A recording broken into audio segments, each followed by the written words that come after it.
Y'all know what time it is, man. Y'all know what time it is. It's time for Q and Colb. Had to switch up my mic so it sounded right. It's time for Q and Colb. Has it been a minute? No, we was here last week. I don't even know what I'm We was saying. here last week. We was here last week for sure. Was here. Like All right, man. We've had an interesting week. The homie was over there in San Francisco for All-Star Weekend, so we got to talk about All-Star Weekend. Drake dropped a new album. We got Shador Sanders conversations going on right now. You want to start with the Shador stuff?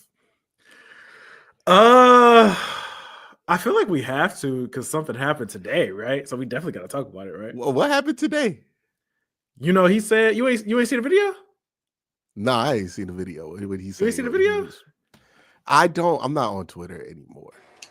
Yeah. So clap it up for Curtis, y'all. Hey, Curtis here, man. Hey. Also, chat. Hey. Also, chat. Y'all know what show this is. We do not start on time. we are on CP time. You got to give us an extra 15 minutes. You already know. We apologize. One day we will. Look. Are you one of those people who get mad that the NBA games don't start on time, or are you like many of us who don't care that the NBA games start on time because we ain't on time either? I get mad when the NBA be like, "Oh, we're starting at 8 o'clock." I'm like, "God damn, I was trying to go to Chipotle." like, I was trying to make a little run real quick. See, I'll go to the grocery store real quick, get some Lay's, then I can come back, watch the game, not miss shit. Right? Like that's how it is when your team be playing on that what they call it, FanDuel Sports Network now. Yeah, it's FanDuel Sports. FanDuel Sports. That's so bad. That is just so bad that FanDuel is sponsoring the apparatus in which we watch this game from. But nonetheless, we are here late. Shador Sanders conversation. What's this video that everybody's talking about with Shador Sanders? So basically, there's a video going out there of Sheduer playing Madden, and basically he's talking about, I like how the Browns move, and, things like that. And everybody in Cleveland Browns fandom just started saying, "Oh, he gets us. Andrew knows what he's talking about." I'm like, man, y'all getting played. Y'all, he's gaslighting y'all, and y'all are eating it up. And I'm like, "Hey, Q, do we have to play the video on stream? I feel like we should play the video on stream. Play the video on stream. Send me the link to it. I'll download it. Like, hold on. Like, we gotta send you the video. Send me this video because this sounds ridiculous. Oh yeah, it's on ESPN Cleveland. Okay, it's on ESPN Cleveland. Oh man, this is gonna be funny. This is hilarious. Hold on. Let's just play this shit here. I got the group text popped up. Let me go ahead and pull the link downloader up because this sounds ridiculous. Hey man, remember when people were like convinced that Deion Sanders was going to like make his kids sit out the entire draft to avoid coming to Cleveland? I remember Mike just brought up a point, chat. It's like I think we're really just ignoring the real possibility that he could actually be picked by the Browns. Though I don't think we're ignoring it at all. I think he could get picked. I think they like him. Like I think they could actually take him. It was always a possibility, right? Like that's the thing. I was like, when people were discounting it as a possibility because of the Deion thing, I was like, that's stupid. But I don't think their mind's gonna be changed because like this video is any indication of where the Browns are leaning. My thing about it is this: does nobody think it's weird that you seeing all this stuff about Sheduer being connected to the Browns all the time now before we even get to the combine? Nobody thinks that's weird. I thought it was weird, but people say I'm hating. But what does my opinion matter? I'm just a guy with But that's my whole thing. Like nobody. When y'all say it's weird, what do y'all like? What do you think is happening? Like think of everything you know about Andrew Berry and how he wants to run the organization. How the organization ran. Here's the video. Well, keep going real quick. Think about that, and like you don't think it's weird that it's all out there. Nathan Segura and Mary Kay Cabot are just like, it's like, yeah, why aren't we taking a quarterback? We need to take a quarterback. Like, you don't like everything it goes against everything I know about Andrew Berry. Hey man, throw that out there and then take it. That doesn't make sense. The Andrew Berry regime, by the way, has gaslit the hell out of Mary Kay Cabot. like so many times. Like I don't know how she keep falling for it because like they've been like she usually don't get gaslit like this, but she has been getting gaslit the last 4 years because she was the main one. They're not going to do anything with Baker Mayfield. He's going to play here in 2022. That didn't happen, right? I remember she floated a story out that he would back up Deshaun Watson. Like after we traded for this man, and she still was like, nah, they still might keep him. And then what? They gaslit her into believing that Deshaun was still like an option on the table as late as like the end of the season this year, where she's writing articles about it. I'm like, yo, she's getting gaslit. I think Nathan Zagura is her source. Like, no, Nathan was out on Deshaun earlier than her. Like, and another point Michael just brought up. He said, I mean, to be fair, there was a ton of this smoke the last time we drafted a QB in 2018. Okay, but Andrew Berry wasn't running the show back then. He acknowledges later. Like, granted, two different front offices. Exactly. John Dorsey was real up front with it.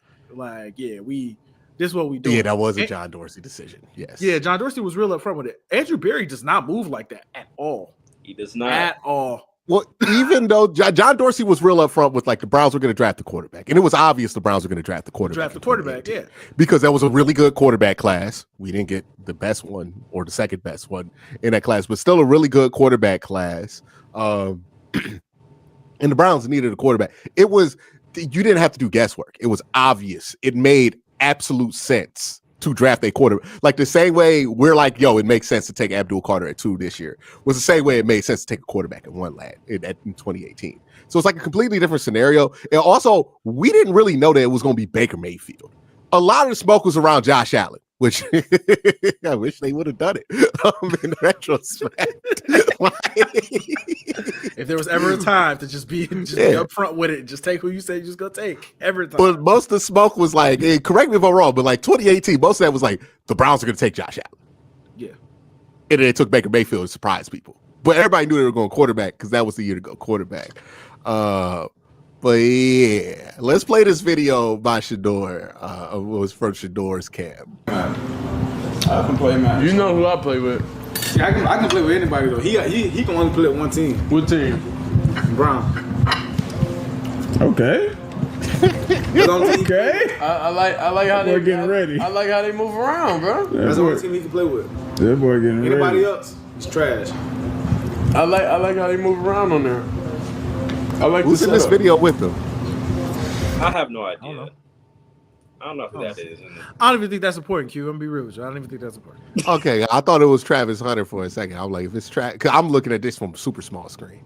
I was like, if it's Travis, then like Travis could be on the Browns. Like that definitely makes sense. I'm about to get on the podcast. I'm just finishing my. So that's it. That's it. That's what got. This is why I'm glad I'm not on Twitter no more.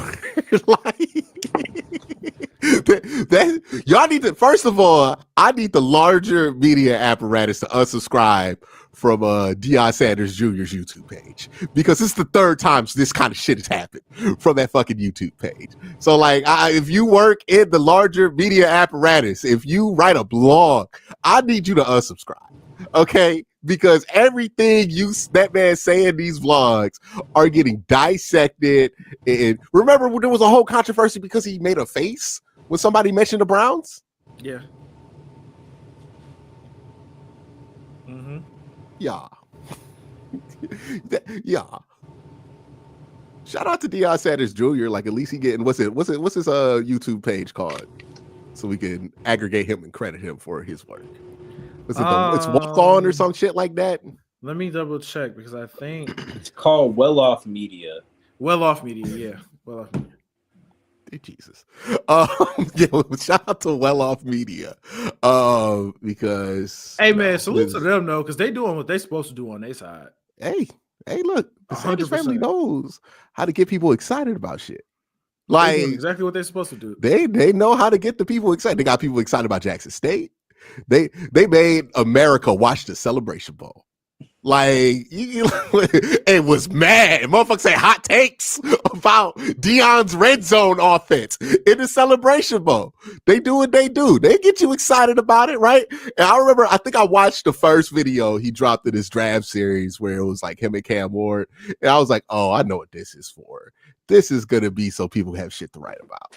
Like, this is just shit for people to write about.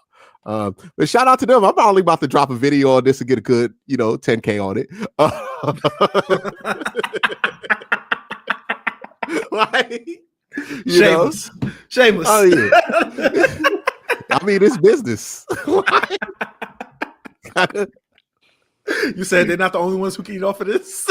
Hey, I mean, if people go and talk about it irresponsibly, I gotta provide an opposite perspective. Right? If there's nothing out there, then all that gets out there is the foolishness, which is, oh my God, we falling for it. Somebody got to tell you it's a trap. And also, make an appealing video that hopefully, a few thousand people want to watch. Like, I don't see what the fuck problem is.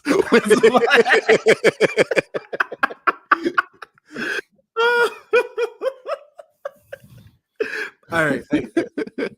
Hey, now I want to ask y'all a question. Well, I'll ask you a question again because I asked you before we started the show. Yeah. But I want to ask chat too. Everybody watching.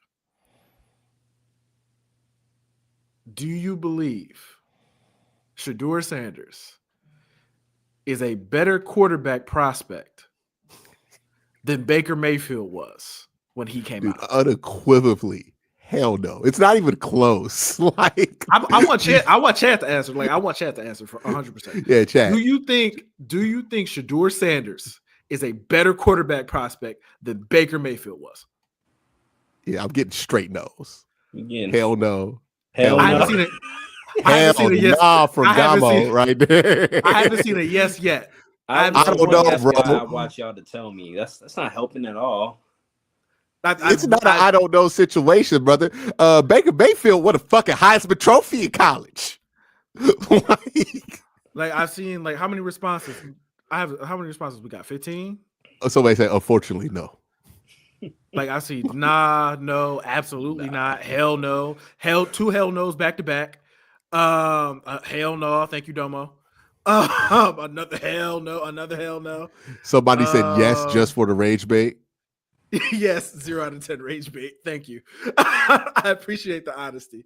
So it says Shador's worse, but I like him more. I mean, hey, fair. Fair. That's okay. So no, right? And the Cleveland Browns, specifically Andrew Berry, got rid of Baker. Mm-hmm. So if he got rid of a quarterback that everybody thinks is better than Shador, why would he take Shador second overall? This goes into a larger conversation of like, hey man, this is what we mean by saying I don't hate these prospects entirely, but the idea of drafting them at 2 is ridiculous. Been saying that for a while. People think I'm crazy for suggesting that. Like it's Shador or Cam Ward, if they go in the top 3, is this a false statement? Are they not the worst quarterback prospects to go in the top 3 since Mitchell Trubisky? Zach Wilson would too. Well, Zach Wilson was a good prospect. Trey Lance to a lot of people. Yeah, Trey Lance was an excellent prospect, though. There's still people in the draft community who stand by the whole Trey Lance thing. Like, that's what I'm saying. There was conviction behind Zach Wilson, even though I disagreed with like any Zach Wilson analysis there, because I had Johnny Manziel fatigue. But there was conviction behind Zach Wilson that's not there for this class. There was conviction behind Trey Lance that was like, you ask JP about this, he still can't figure it out, right? Like how it happened, because he was that good of a prospect. I mean, this dude didn't throw an interception in college football. Like, these dudes didn't work out, but as prospects, you understood why a 6'6" dude who's 230 who can run real fast would go in the top 3. Same thing with Zach. Zach's big, right? Zach's like 6'5". Zach's not 6'5". No way. 6'3". Zach Wilson, there's no way he's 6'5".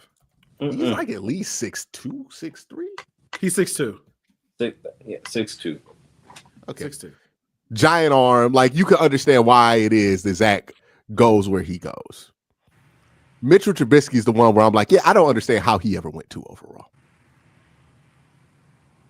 Like this Because both these guys are going to be undersized. Both these guys are not going to like. Cam Ward has a good, like a fun arm, but it's not.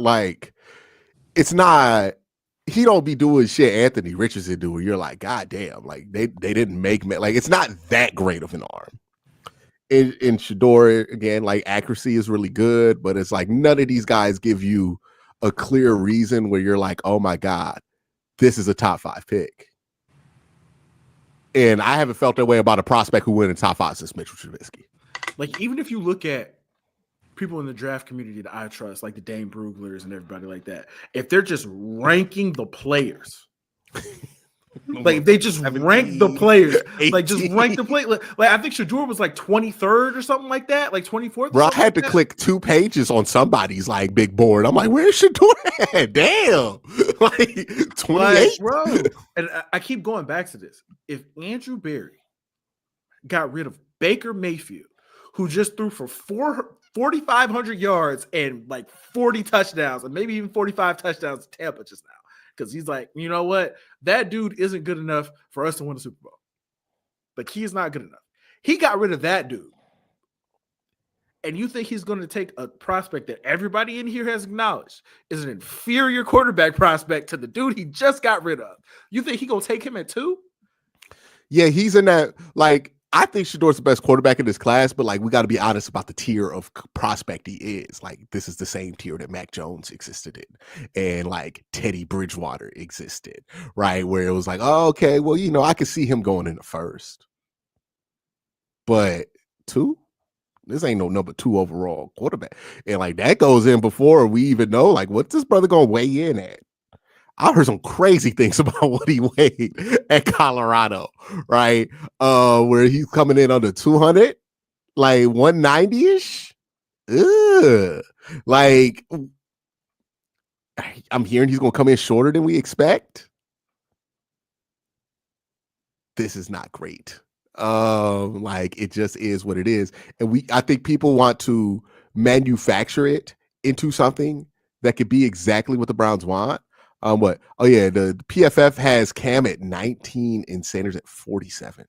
Yeah, like the Sheduer Me personally, thing, I would flip those, but yeah, I would flip those too because I think Cam is. I think Sheduer is better than Cam. I don't really care what. Yeah. I don't really care what anybody says. I think Sheduer is better than Cam. Yeah, I would agree with you. I'm firmly into. I think Shador is better than Cam. I just don't think it matters if we're talking about who we're picking at 2.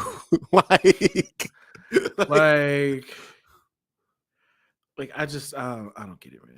Do you think his sudden shift in focus to the Browns tells you that the Titans have already made it clear that they're drafting a position player? It's either they're drafting a position player or they're drafting Cam. I just could not believe that they're going to draft Cam Ward. No, like that has to be what it is. Like they're either drafting, like in my mind, they're either going to take Travis or Abdul. I feel like they're leaning towards Travis. Travis knows this, and that's how Shador is known to switch gears into, okay, let's try to get the Browns to draft me.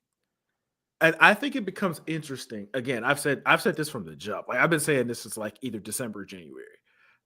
I think if Abdul's there at 2, if they do not take him first overall, if Abdul's there at 2, that's who the Browns are going to draft. Now, whether they take him at 2 or they trade back and try to take him at 3, who knows? I think the goal is to try to get the Giants to get the second pick so they can take Abdul at 3. It's a noble goal. I think that's what the goal is for them. It's a noble goal, but it's a goal that will likely end in you just taking somebody at 2. I don't think I find it so hard to believe that anybody's going to look at these 2 and be like, yeah, let me not just to draft them at 2, let me pay a tax to draft them at 2. Like I could not imagine, dog. Like if the Browns had the 7th pick and the Browns had the 7th pick Colb and we traded our future to select one of these motherfuckers at 2. I'm fine with it. Like if they draft the quarterback at 2, whatever. Okay, I get why you did it.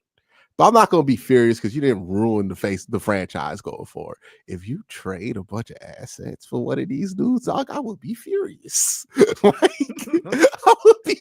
I would be so mad if you traded a bunch of picks to get one of these. And I just could not imagine that there's an NFL GM out there that's like, you know what feels like a good idea? This guy that everybody in the building is comped to Teddy Bridgewater. Let's go trade up for him. Like, I just can't imagine that's going to hit come draft time. Like, no, like, dog, I'm out here like, yeah, man, I think getting Kirk Cousins a free agency is a clearly better option right now to draft the quarterback. And there's just no way I feel about that way. And then somebody else is like, nah, we need to trade up for this motherfucker. I just can't see it. Like, I that's where I have the difficulty believing with the trade back is like, who wants to? Because who gonna want a quarterback at 2? Like, I feel like you just wait. Like, if I'm New York, somebody acting like they about to jump ahead. Okay, man, if you want to trade an extra third in next year's first for fucking, I'll wait till next year, brother. I'll take Lenore Sellers and suck. Like, I'm good. I am not about to pay inflation prices on one of these quarterbacks. Are you drunk? Like that? Nah, I can't. That's where I can't imagine the Browns get their way. Is with the trade back. I hope they can get a trade back like that, but I don't believe the market's going to be there unless they're willing to trade out the first round entirely. Caleb said it's going to be funny seeing the backtrack from y'all too when both Sanders and Ward turn out to be high-end starters in the NFL. Hey man, if they listen, I think Sheduer could actually be a good starter in the NFL. Cam, I think it depends on where he goes, and he can't play right away. Like, I don't think Cam can play right away. I really don't. It's not that I don't believe they can be high-end starters. It's just the fact that neither are worth taking. Cam Ward, to me, is like a second-round pick. In the mock draft I did, I didn't have him going in the first round. I have him going second. And people are saying, why don't you have him in the first round? I'm like, because he's not a first-round pick. That's why. But they're not franchise quarterbacks, in my opinion. They aren't. They could be, but I'm not drafting them 1 or 2. Like, I'm not doing that. And like what the chatter said that they're going to become high level. Like, what does that even mean? High level starters. High end starters. High end starters. So like Jaden Daniels, those types. Because those are franchise guys to me. Like a high end starter to me is like Baker Mayfield's a high end starter where it's like, okay, he's not really a franchise guy. You're not going to win a championship with him. But, you know, he can start for you for a while, and you're going to have stability at the position. Yeah, I do think Shador Sanders has that potential. Cam Ward, not in the Brown system. I don't think he's going to have that potential. But, yeah, Shador Sanders, I think he does. But that's exactly what I'm trying to avoid. Like, I don't want to be sitting here in 5 years and being like, damn, well, our options are no quarterback or give Shador Sanders a big-ass extension when we don't think he can win a Super Bowl. Like if I draft the quarterback at 2, I need to feel like there is a chance that guy can put me past some of the MVPs in the AFC, plus Joe Burrow. Okay, so no, Caleb and Mike just brought up a good point. Because he said, like, you asked, like, what does high-end starter mean? Caleb said, like top 12 QBs, like Jalen Hurts. And I'm like, I don't know if Jalen Hurts is high end. Mm-hmm. I feel like he's franchise-ish. Well, winning a championship changes that, right? Yeah. Like he's clearly got to be like franchise-ish at least. Like I would even agree with, like, you can make the argument that Jalen Hurts is high end because I don't know where I stand on that. Like, I'm conflicted on that, to be honest with you. But you can't negate the fact that he's in the NFC. You don't have to beat Lamar, Joe Burrow, Pat Mahomes, and possibly Josh Allen to get out of the NFC. It's basically what you're saying. Like you don't have to. You have to get past Baker Mayfield, Matt Stafford, Jordan Love, and Jared Goff, and now Jaden Daniels, rookie Jaden Daniels, right? Like the gauntlet for Jalen Hurts is not the same as the gauntlet for any quarterback that's going to come out the AFC when it comes to the level of offensive consistency you're going to face because of the quality of quarterback play you're going up against. So yeah, you can get away with that shit if you are the Philadelphia Eagles. It may be in a year where like there's not a ton of quarterback play there, you could do that. But you know what you need if you want to do what the Eagles did? Blue chip prospects. You know what Jalen Hurts wasn't? A top 3 pick. You know what the Eagles did do? Draft position players, defensive players, dudes like Abdul Carter, put them on that defensive line. You see, they got Jalen Carter, right? We need it. So if you want to go that route, it's still not a good idea to go with Shador Sanders because you're sacrificing a play and getting a defensive player, your version of the Jalen Carter, right, in that defense. And getting that player who can make you so talented that you get put over the top. Like if we're talking about Shador in the second round, I think that's a valid argument to make. But Shador second overall, that's where I think the argument kind of falls apart. And if the Browns want to load up this roster, build a foundation with this year's draft, and then next year say, hey, maybe we think Cade Klubnik isn't going to be that amazing of a quarterback, but he will be somebody who can give us stability at the position in our offense. Okay, you could build around that if you feel like you could get him late in the first, early in the second, or something like that. That makes sense. But if you're passing up an opportunity at 2 to add a blue chip positional player, then you're not doing what the Eagles did. Because that's not what the Eagles did. Listen, this is what the Eagles did. This is what the Eagles did. The year they took Jalen Hurts second in the second round, they took Jalen Reagor in the first round. Came back and they got Jalen. And then look at the next draft. First round, Devontae Smith. Mm-hmm. They took Jordan Davis in 2022. Came right back around, took Jalen Carter and Nolan Smith in 2023. Mm-hmm. And then swung around the next year, got Quinyon and fucking Cooper DeJean was the second. Yes. Second round. Yes. Yeah, man. Like it's and listen, K-Dub. also people don't want to acknowledge it. People don't want to acknowledge it. Andrew Berry came from Philly. Yeah. Like he wants to do things the way that they do things. He's a Howie Roseman disciple. He is a Howie Roseman disciple. One So of that the highest, means like the most trusted of those disciple guys, right? Like yeah. crazy, So all those dudes. So yeah, he's probably not. I won't say probably not. I would be shocked if he took Sheduer number 2. Here's the other thing I want people to understand.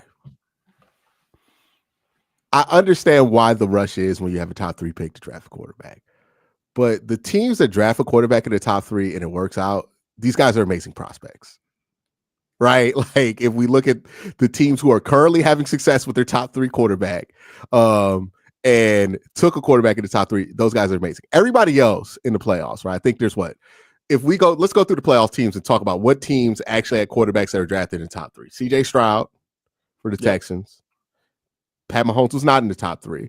Shout out to Cliff Kingsbury for that. And the Buffalo Bills. Josh Allen was not in the top 3. No. Lamar Jackson was not in the top 3. Lamar was barely in the first round. Lamar just made it. Lamar was barely in the first round. He just made it. Who else in the AFC made it? Russell Wilson was not acquired by the Pittsburgh Steelers with the top 3 overall pick. And it was am I forgetting another team that got bounced pretty quickly? Chargers and Broncos. Herbert, I believe he was. Was he a top 5 pick? Top 3 pick? No, he was not a top 3 pick. Top 3. Okay, so one player in the AFC, top 3 pick, CJ Stroud. NFC, I mean, like what? Jalen Hurts not a top 3 pick. Jordan Love not. Jaden Daniels was, but Jordan Love not acquired with the top 3 Jared pick. Goff was. Jared Goff was a top 3 pick, but he was not drafted by the Detroit Lions. He was traded for picks. So he wasn't acquired by the Lions as a top 3 pick. Like when you draft somebody in the top 3 and it works out for you, it's usually because you're not surprised or you're not hoping that this guy ends up being better than what it is. It's usually not a debate. Like there was no debate on if the Commanders should take a quarterback. It was which quarterback are the Commanders going to take? Drake May, Jada Daniels. That was the level we were at with the draft. We are simply not at that level with this draft. Like, it is what it is. One Kamatra said Goff, Baker, Stafford, and Jaden were all taken in the top 3. Again, three of the 4 are not on the teams that drafted them. This is and two of the 4 were traded for each other. So it's like, and only one of the 4 won a Super Bowl, and that's Matthew Stafford, and that's like in the later part of his career. Yes. So it's like, my whole point here is simple. If you want the dream, because like we're not talking about, hey, we're going to draft Shador and then trade him in 5 years and maybe it works out for the fucking Lions. Like, that's not what we're talking about here when we talk about, as Browns fans, when we talk about drafting Shador. We're talking about this working out for 20 years for the Cleveland Browns. Hey man, it's usually not somebody you're saying, hey, he's all right. Like, I like him, but like, you know, I would kind of rather have a position player. Like, if you feel that way about a quarterback in the top 3, usually means you shouldn't draft that man. Like, Eagles got their franchise QB. They built that super team though. Yeah, they. But this is the thing though. They took a quarterback that they believed in the second round, and they built this thing around what he could do well, and they built the rest of the roster. And think about the class that they selected the quarterback in. This goes back to my other point, because every time I bring up, hey, wait till a different class, and all I get hit with, how do you know the Browns are going to have a top 5 pick in that draft class, Quincy? If the class is better, like, you have a better chance of doing what the Eagles did, right, and getting a guy in the second round versus having to take the guy because there's like 2 solid prospects in the entire class. This class just ain't got it. You're not going to find Jalen Hurts in the second round. I made a whole video about how Jalen Milroe is absolutely not Jalen Hurts. Like, they just, in no world are they the same level of prospect, right? We keep falling into this trap of like, oh, their draft position. But Jalen Hurts was amazing in his last year of college. Was a guy who went to like multiple national championships before he got benched at Alabama. And I know people go, oh, well, he did get benched at Alabama for Tua. It's not like Jake Coker took his spot. Like, Tua took his spot, who at the time we thought was the best quarterback Alabama ever had. So, yeah, they were able to get Jalen Hurts in the second round because they waited. They didn't swing early for a quarterback in a class that did not have a ton of quarterbacks. They waited until they got a class and were like, hey, there might be a guy who falls to you in the second round that you like. So take him. And I look at these other 2 classes, I'm like, you have way better bang for your buck probability in those 2 classes than you have in this one. Because right now, Shador Sanders, how do I put this, Cole? What are your hobbies? What are your expensive hobbies? Expensive hobbies? Like, do you build computers? I do not build computers, no. Okay, you don't build computers. I game. That's expensive now. Okay, you game. It is expensive now, right? Shador Sanders is like, I don't know, because people feel too much of a way about Madden. What's something that's odd about PlayStation? Like, you want to have it in your game, a genre of game that you want to have in your collection. You know what? We're both old enough. Remember Xbox 360? Yes. Okay, you remember how that didn't have any JRPGs? Yeah. Everybody wanted to play JRPGs. In the first, I think it was Blue Dragon was the only JRPG on Xbox. Everybody's like, oh my God, it's fucking amazing. It's because y'all only got access to one of them. They got Final Fantasy on PlayStation. Like, you're overvaluing what that is because the scarcity of what's available. For what it's worth, I owned the Xbox 360, so I can relate to that. So there was no JRPGs on Xbox 360. No. So or, hey, look, I was an early PlayStation 3 owner. There were no first-person shooters on that motherfucker. All right? I was out here playing Resistance Fall of the Man, talking about, it's just like Halo. It wasn't just like Halo. Resistance Fall of the Man was a good game. It was cool. Yeah, Shador's a good prospect. But was it Halo? No. Was it that generation of Halo? No. Wasn't you just sitting there playing Resistance like, damn, I wish we had some better first-person shooters. Why Call of Duty 2A here? Right? Like, I'm sorry, I forgot Curtis was born in the 2000s. He don't know nothing about that Call of Duty. I was born in 98. I wasn't born in 2000. Okay, 90 bit. Oh, 2 years before. Okay. My bad. Respect. My You made it. Yeah, you made the cut by a year You know what I'm saying? or two, You made it. But yeah, it's basically a scarcity. The only reason people are talking about Sheduer as the number 2 overall picks because there's no actual number 2 overall pick. Hey, and this is one more point from Caleb I want to address directly. He said next year's class is ass though. Drew Aller, Cade, Nuss. I just want to throw something out there for you right now. There are people in the draft community who have said multiple times, you could go look up their tweets. You can go look up Dan Brugler's tweets right now. He said that he would take Nuss and he would take Drew Aller first overall in this class. Bro, if Drew Aller was in this class, one combine trip, y'all be like, yeah, we got to take him at 2. Okay, yeah, he said 100% they would like. And it's not like I think it's justifiable to take Drew Aller as he stands right now at 2, but at least you could be like, he's 6'4", he got big arm, he played well in the Big Ten for like the last couple of years. I can see it. Is like what Anthony it Richardson is. Anthony Richardson went 3rd. Yeah, man. Drew Aller. By the way, probably would. Lenore Sellers was in this class. He's going to. Okay, like. Oh yeah, Lenore Sellers was in this class. Like, yeah. I don't care that he only threw for 2,000 something passing yards. It wouldn't matter. It would be the same principles that got Anthony Richardson selected. Okay, like the exact same principles because that man is who y'all think Jalen Milroe is. Like. That like, is just like Drew Aller is not like I do not think he's gonna be good, but man, if he go to the combine, he gonna be a top 10 pick. Yeah. I'll be honest with you. If Cade Klubnik were in this class, he might be in the conversation. Like, and he's definitely gonna be in next year's class. So yeah, man. I next year's class is gonna be better than Shador Sanders Campbell. We ain't even talk about that's no disrespect. Arch, oh yeah, that man can walk and chew bubble gum. Number 1 overall pick. Okay, let Arch throw for 500 yards against UNLV, brother. Everybody in the it'll be the suck for Arch, right? It'll be Arch madness all over your timeline of teams just blatantly losing to get the next Manning, brother. Yeah, like it is what it is. I think Sheduer is the one prospect. I'm like, he belongs in the first round of most quarterback draft classes, but not in the early first round conversation, though. No, he's mid to late, right? Like if a team takes him at 10, you're like, ooh, that was a little early for him in a normal draft class. Like last year, where does he go last year's class? Like right where JJ McCarthy went, where you're like, oh, they got quarterback mania. They took a quarterback. Like he's around that, right? Like somebody you think should probably be in the 20s, go to a contending team so he can sit for a little bit, but ends up getting a little overdrafted to 10.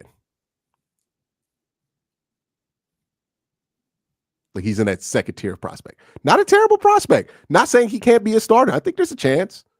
We got to see what he weighs. I think if he come in there at 185, dog, I'm out. I'm out. But as long as he like has a normal frame, he's able to stay healthy. You know, the speed of the NFL doesn't speed him up too much in his mechanics to the point where he can't adjust. I think there's a chance that can be successful in the NFL to a point. But are you going to have a high probability of getting past the second round? Probably not. And is that what you're looking for when you draft the quarterback at 2?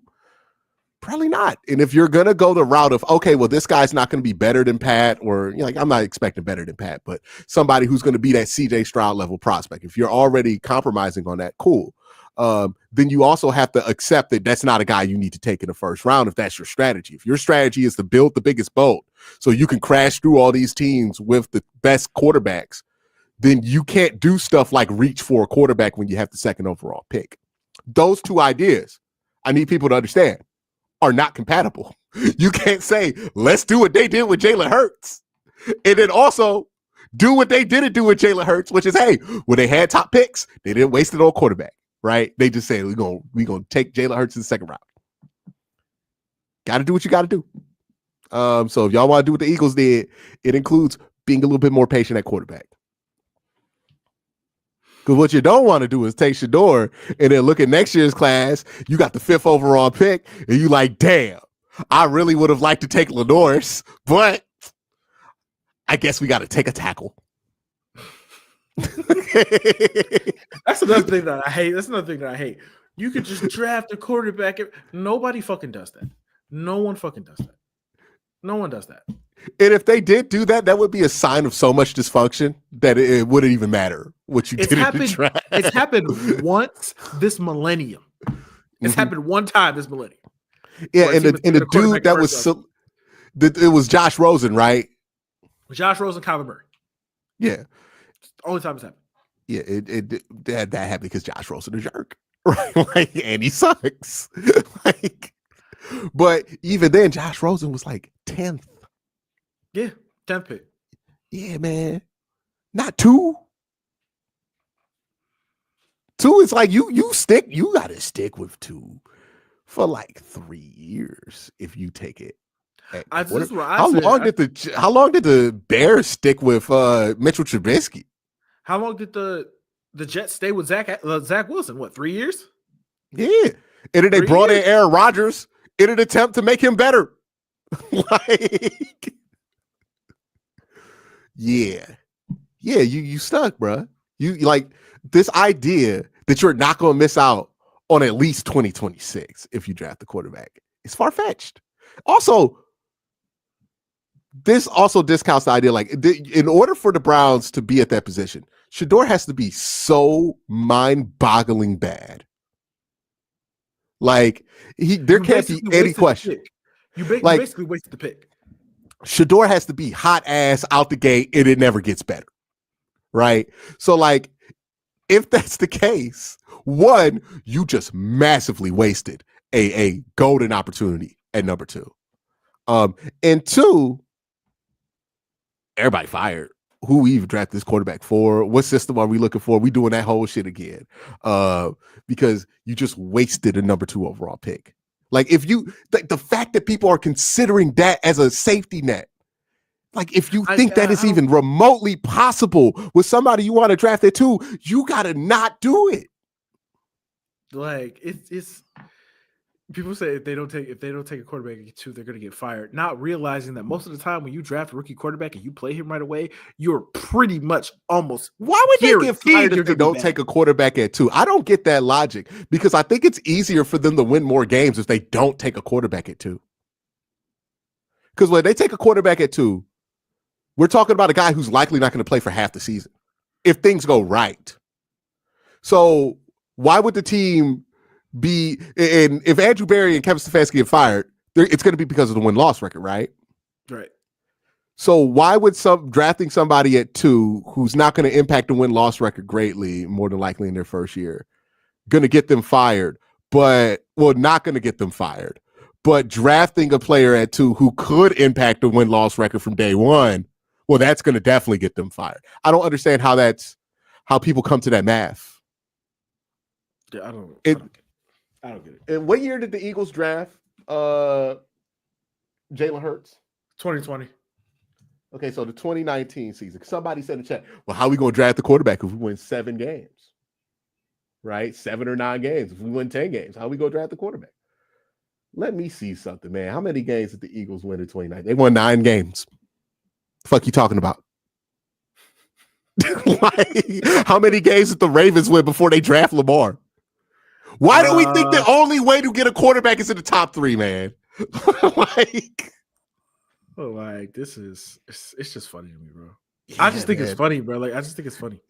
And I get it. People are like, hey, man, we see what drafting a quarterback in the 20s do. I've fallen into this trap. But then I remember, you know why drafting a quarterback in the 20s has never worked for the Browns? Because we drafted motherfuckers like Brady Quinn or a 27-year-old in Brandon Whedon or a kid who admitted that he doesn't even read the playbook in Johnny Manziel. Maybe that has more to do with it. Like, would we feel the same way if the Browns had, like, just taken Teddy Bridgewater at 22 in 2014? Or Derek Carr. Or Derek Carr, Like they were right? supposed to. Everybody had us drafting Derek. Everybody had us drafting Derek Carr. They did not do it. Yeah. Yeah. So it's like I get why people feel this way, but I need us to understand.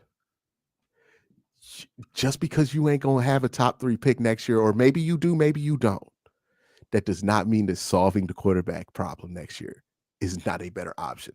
I think that these prospects are of the quality that, you could probably get somebody of similar quality in next year's draft. Like, if you really wanted to. Like, these ain't once in a draft class generation type prospects.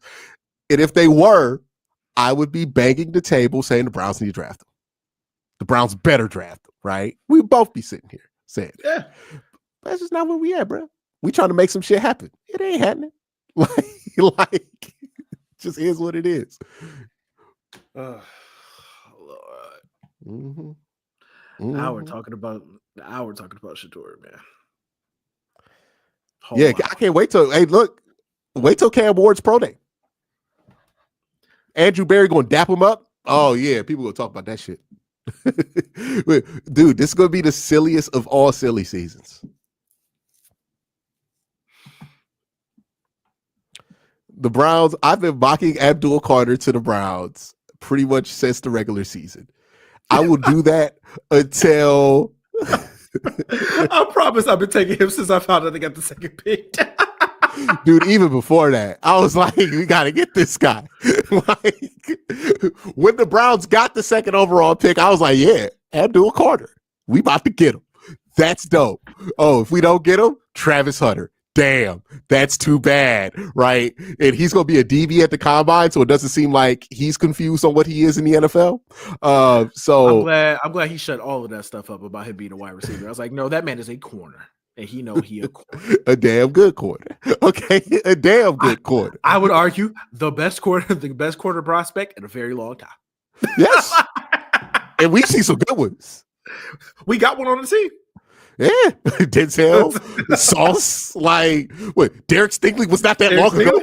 Derek Stingley? Pastor Tan? Yeah. Yeah. Oh, you. Pastor Tan Cop is kind of crazy, but I kind of feel it because he got good hands too. Look, man, I think Travis gonna be a hell of a corner, dog. I think he gonna be a hell of a corner. Yeah. I just worry about him staying healthy. Right. The other dude that we compared him with, I've seen him bully Notre Dame with one arm. I don't worry about that, brother.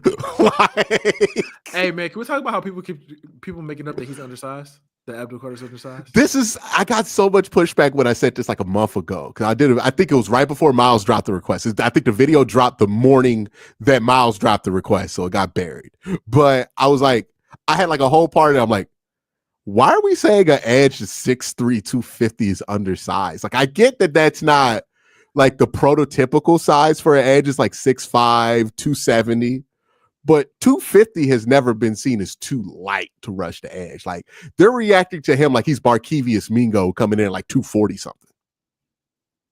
I literally tweeted and I had his size and I was comparing his size to other players no, let me go find that tweet actually.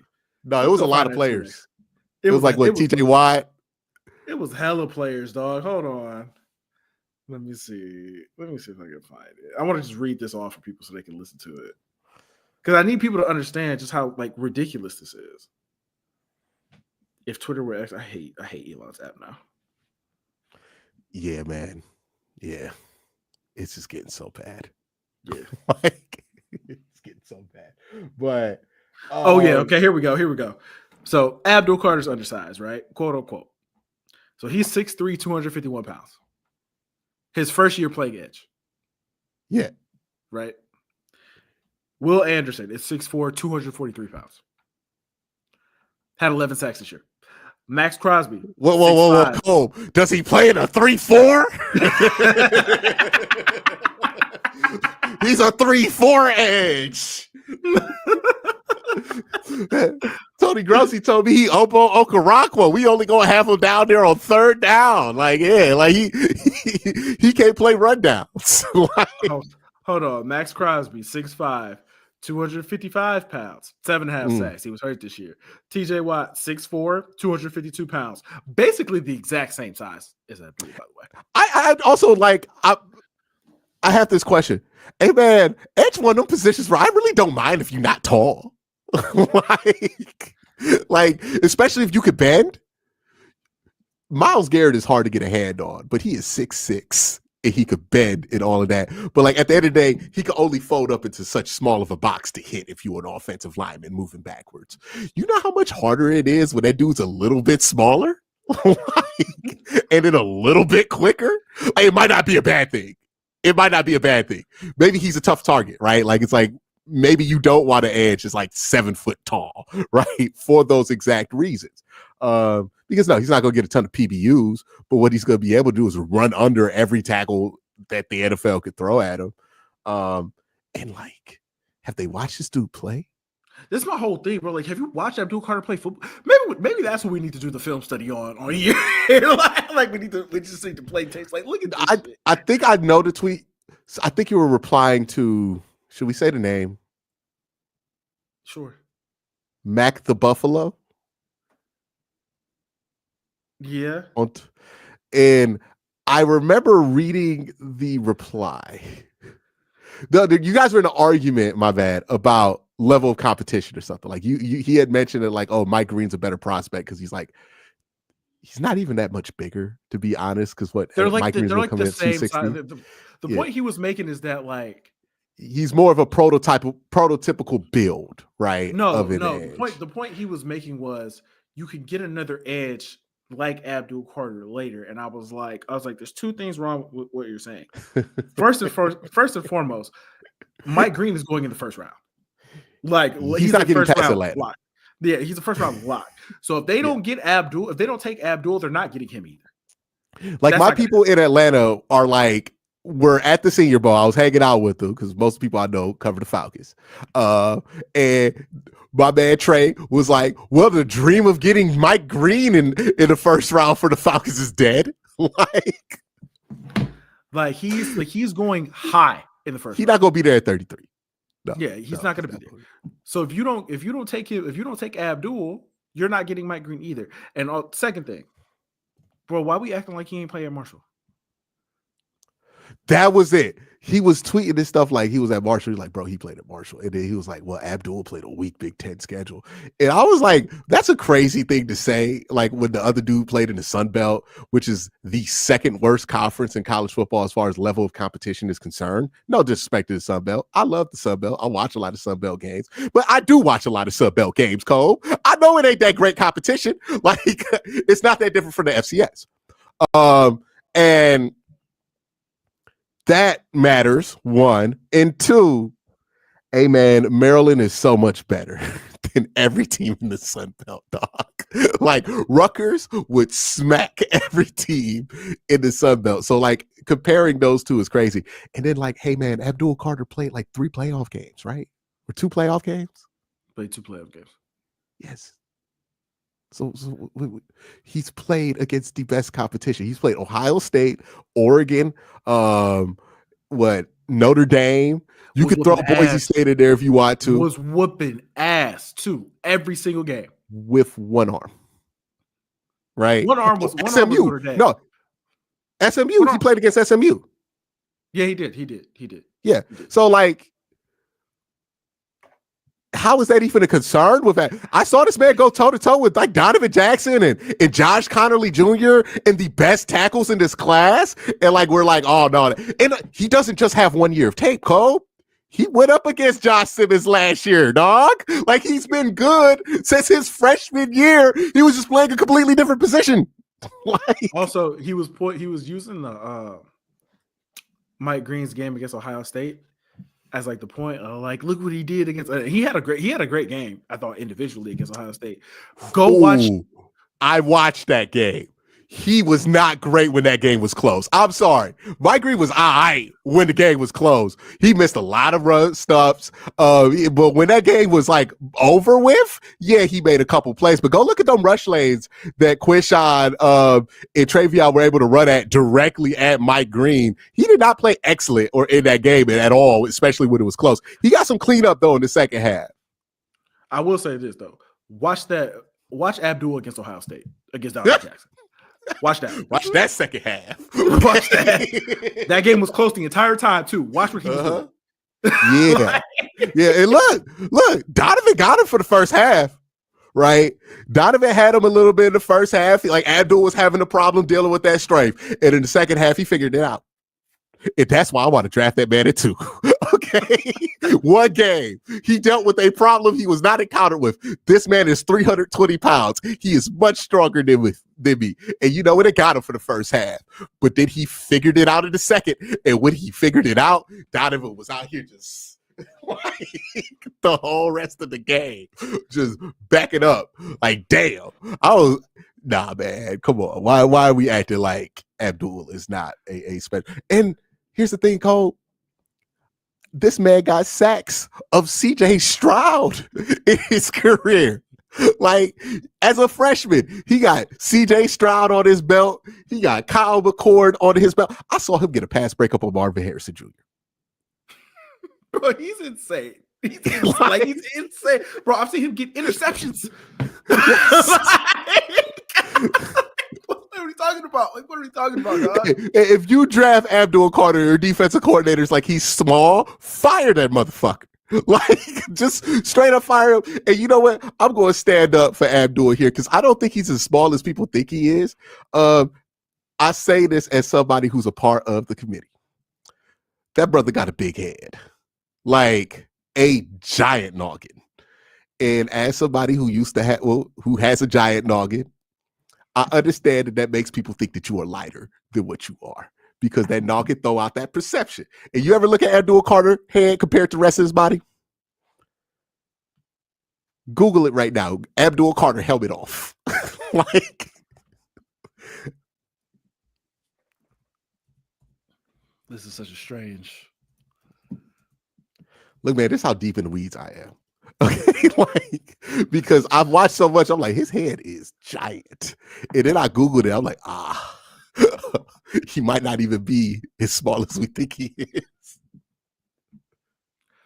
Okay. You see how his neck? Yeah. I think that throws off the perception of a lot of people. It makes them think he's lighter than what he is. He's not that light. Like, he just got a 3X helmet on. Caleb said, would y'all have a problem if the Browns pulled the Texans and got both Abdul and Shador Sanders? I mean, I prefer that to getting Abdul and Jalen Milroe. if you're gonna go all in on this draft, and like, I would prefer that than like just taking Shador. Now I honestly would probably prefer just straight up drafting, but if you wanted to take Sheduer in a way where I'm like, all right, man, like, yeah, I'll give it a try. Like, that is the way in which I could do it, because you could still sell me on the idea that you're going to do what the Eagles did because you took a player in the top 5, right? Like, you took one of those guys that are going to be a blue chip prospect that can put together a unit that can elevate where he is. The problem is how much you're going to have to give up to do that. And is that going to cost you your ability to load on the back end of things? Especially if you're not trading Myles Garrett anytime soon. Yeah, that would be the only way I could see it happen is if they trade Myles. Yeah, and if they trade Myles, I'd rather just have Myles. Yeah. Now, if it becomes inevitable that you have to get rid of Myles, okay, which I mean, like, eventually you are going to have to trade Myles. At least how things are playing out right now. But yeah, I mean, if there's a way you could just have Myles play for you in 2025, that would be preferable. And then you could trade him in 2026. I would rather have that because I think it'd be easier to maneuver that 2026 pick into what you want at quarterback. Yeah. But yeah, man. I think people have overthought the draft already. These motherfuckers ain't even ran in shorts yet, Cole. We don't even know. Like, we have no idea what's going on, bro. We haven't even hit the combine yet, and people are already making declarations about what the Browns going to do. Mm-hmm. Browns don't even know what they're going to do. Yeah, like honestly, I think the Shador stuff. I think the Shador stuff is like whatever, but like I don't see it. I don't see it being what people think it's going to be. It's just one of them things. Curtis, can we put up some super chats? This way we avoid the 40-minute backlog of super chats. Yeah, we could put up some. Ray Rags with the first one. He says, this is about the Drake album. He said, Meet Your Padre sounds like Drake took a dance to Spanish homework and made it a song. The song's terrible. It packs with ass. It's one of the worst songs. So y'all both listened to the album? Yes. I did not. Not because like any kind of principle stand. I'm just not in a rush to listen to it. I'm not a big Party Next Door fan or Drake and Party Next Door collabs. Like I don't usually like those. How did y'all feel about the album? I think it's a really good album. It's a really good album. It's not a classic or nothing like that. Like it's not anything like that. But it's like there's stretches of the album that I really, really love. I really, what really you, like. Curtis? It's not good. It's not bad. It's just mid to me. Like I've noticed this with Drake for quite some time now.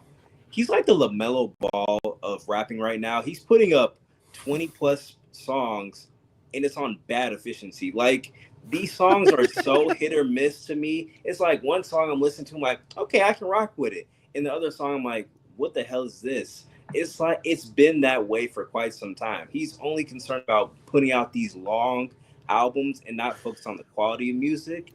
And it's like this recent album, this collab he did with Party Next Door, I'm like, there's some good songs and there's some iffy songs and there's some songs I'm like, hey man, why did you put this on the album? Like the songs just there's no flow in it. That's what I mean.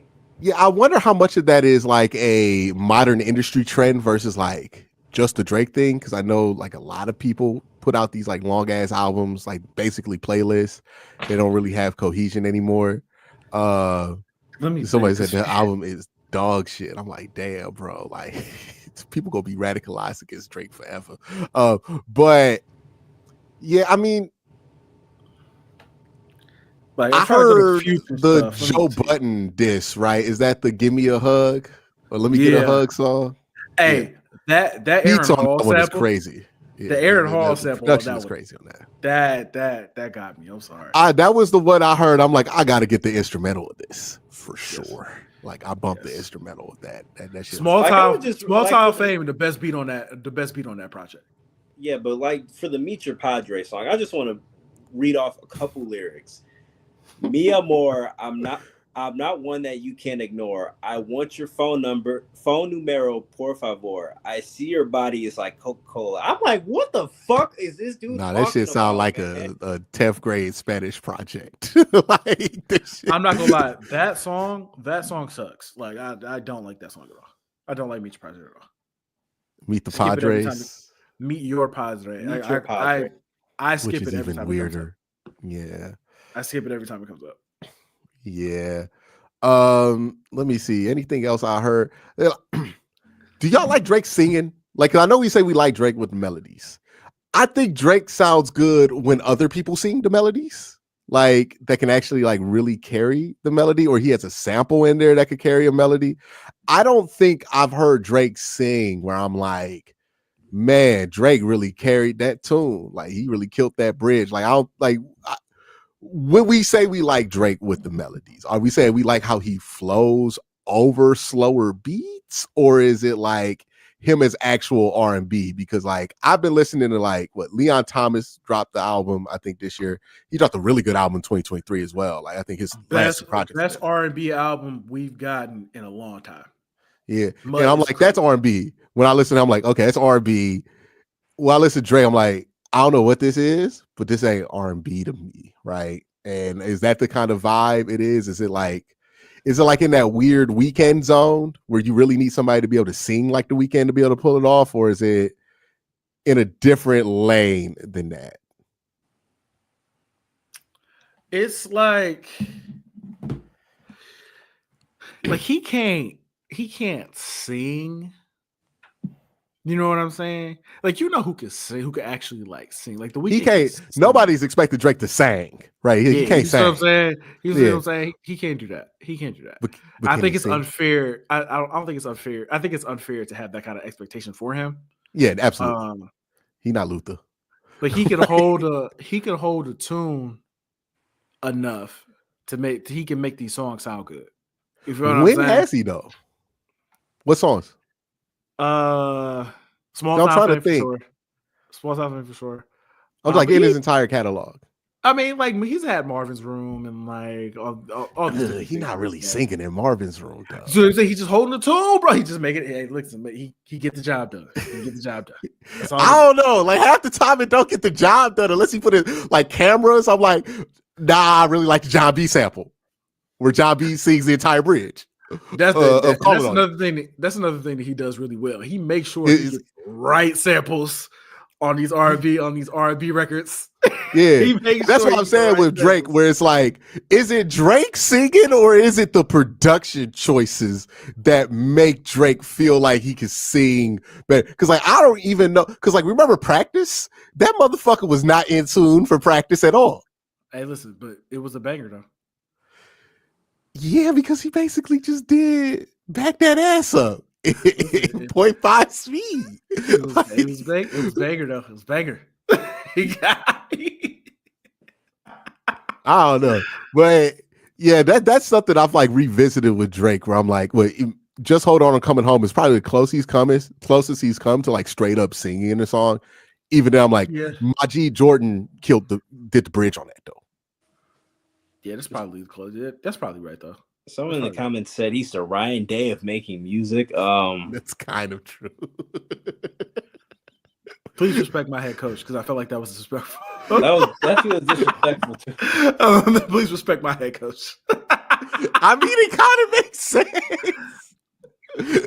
Where, let's say Urban Meyer, because like both these guys Hall of Fame in their professions, right? Drake will be a Hall of Famer or whatever equivalent to a Hall of Famer he is because of his accomplishments. But yeah, it's kind of like, Urban Meyer relies on the brilliance of the people who work with him.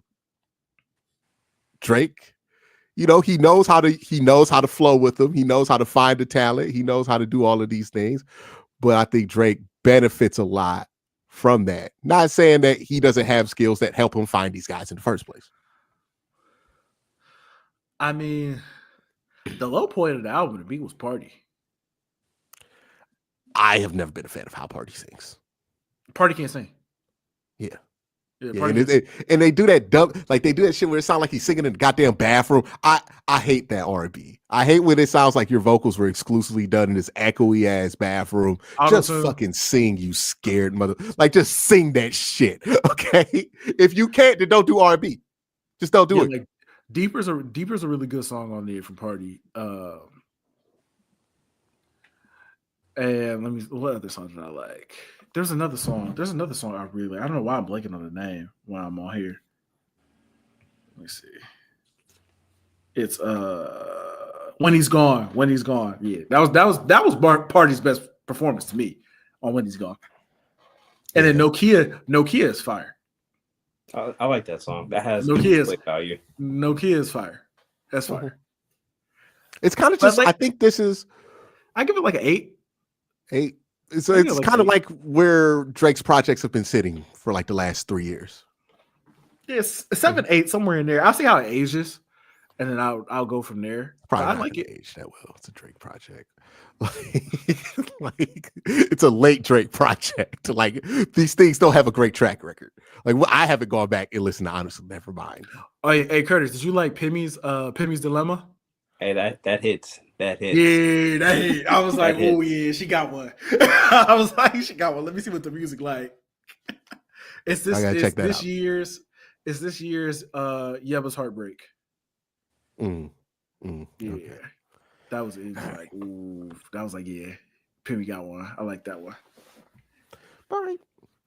Anything else to say on this? Can y'all stop comparing Kendrick and Drake 24/7, please? Like, it's just annoying now. Yeah, it's getting annoying to a degree. Like, enough. Well, how would you compare these two projects?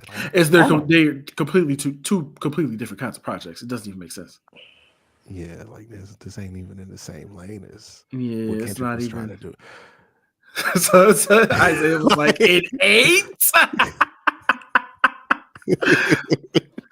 I said 7 or 8. You know what I'm saying? Are you grading it out of 10? When you grade something out of 10, though, are you using like the school scale where like a 70% is a C average? thing, or are you doing like a 1 through 5, 1 through 10 scale where like a 5 is an average? It's probably closer to the school one. Okay, because that makes more sense if you say it's an 8 it's out of 10. probably For me, I would be like, for the sounds of it feel like y'all saying 3 stars out of 5, right? Like slightly better than like mediocre, but 3 is like it's mid. 3.5. It's mid. 3.5. It's like mid. 3. 3.5, like something like that. I also, like I said, I got to see how I feel about it in like 2 weeks, because that's gonna let me know. Because I still love GNX. I still love GNX. I was listening to it. My girl woke me up in the morning cleaning the house to that shit. I'm like, oh, it's in the canon.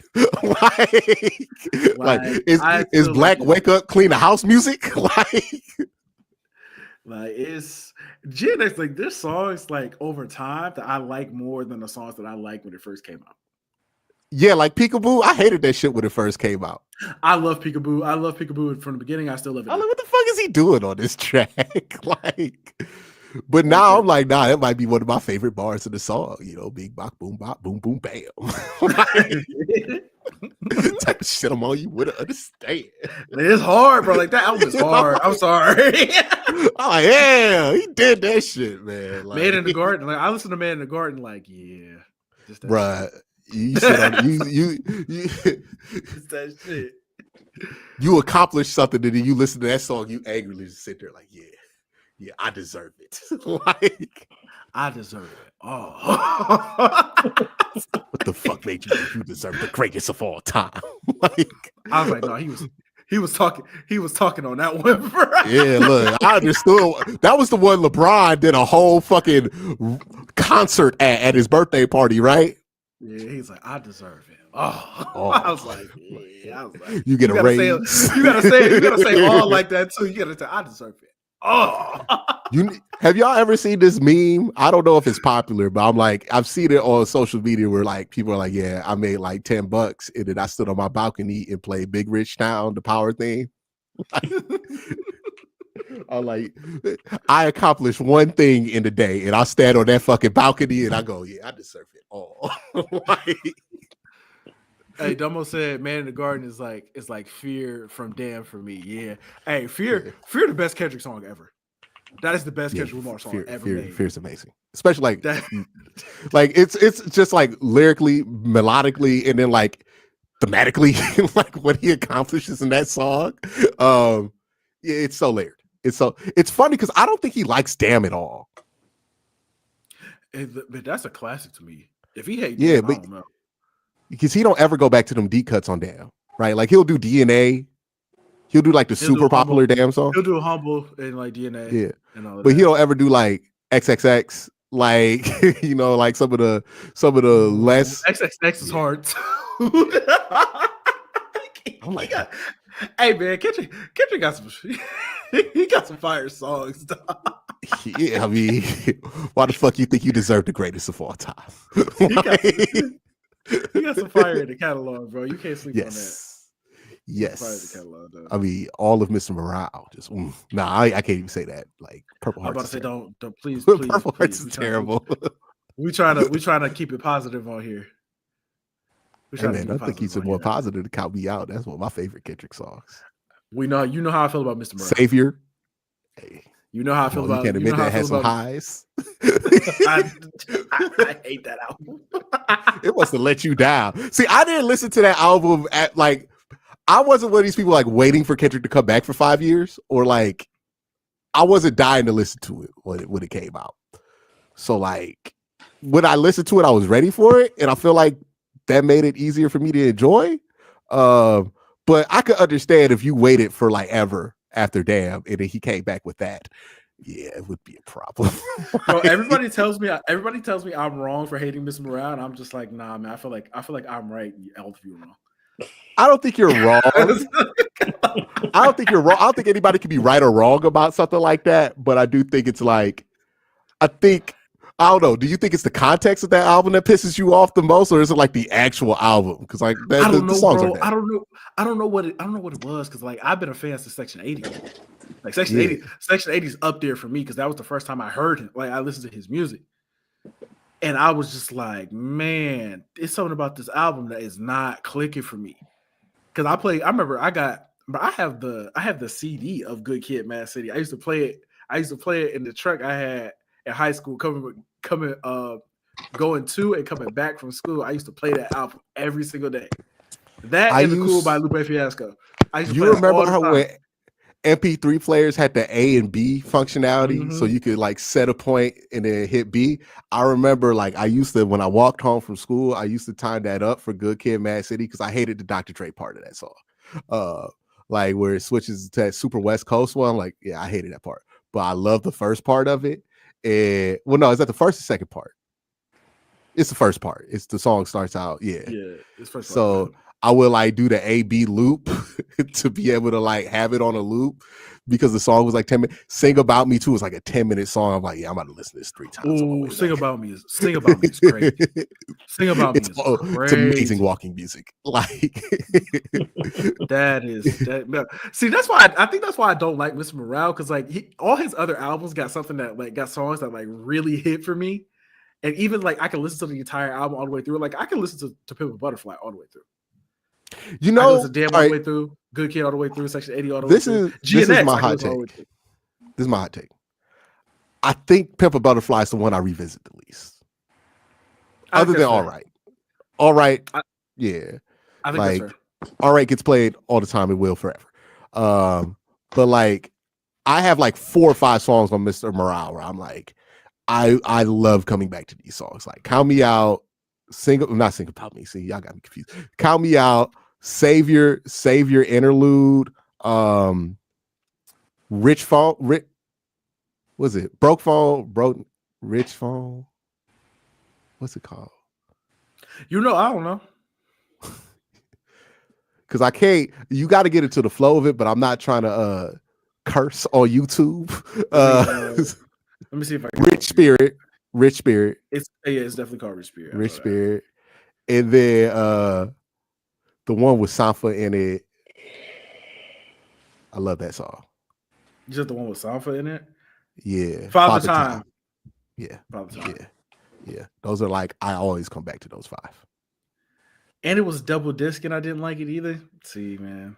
Yeah. Now, there are some songs in there that I would never listen to again. Man, he got a Ghostface feature, and I don't even listen to that. That's the worst song on the album. Oh, that Ghostface, the Purple Hearts, that shit is ass. like there are like, I do think that of all of his projects, like you don't listen through To Pimp a Butterfly and there's not ass on it. There's ass on Mr. Morale, right? Like I'm not a big fan of the 2 commercial songs that came out there. Like they're fine. I don't dislike them, but I'm like, those weren't my favorite parts of the album. But like, there's a lot in between there. If I look at the track list where I'm like, all right, that didn't need to be in there. Like a lot of the Kodak shit, I get what he was trying to go for. Hey man, can I be real with you? Yeah. Keep in mind, I haven't listened to this album in a very long time. Silent Hill was the song I listened to the most. I can see that. I apologize if that's problematic.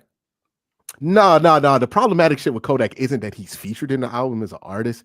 It's that he has these monologues in the fucking album. Like, yeah, I don't care about the monologues. I don't care about none of that. Yeah, it's a very like, it's his most like pretentious album for sure. Like I could see how people get a bad vibe from it. But yeah, I'm not.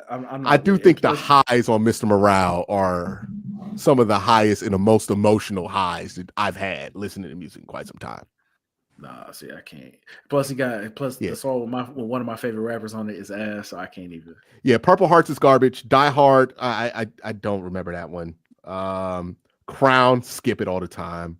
Savior Interlude, that shit hits. Auntie Diaries is not really a replayable song. It's not really meant to be a replayable song, but fine for what it is. Mother I Sober, same kind of idea there. Yeah, but Mr. Morale and Mirror, not my favorites. Yeah, see, I don't feel the need to ever go back. Yeah, it's an interesting album.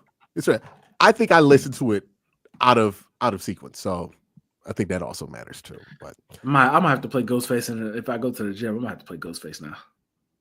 Ghostface always hits. Ghostface always hits. Always. The more masculine the environment, the better the Ghostface like goes with it.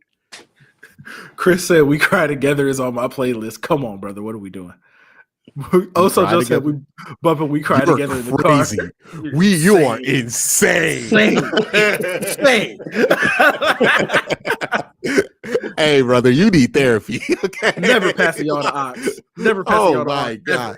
Nah, like Ox will get banned in the car immediately if you play that. Absolutely not. You play "We Cry Together" in the car. What is wrong with you?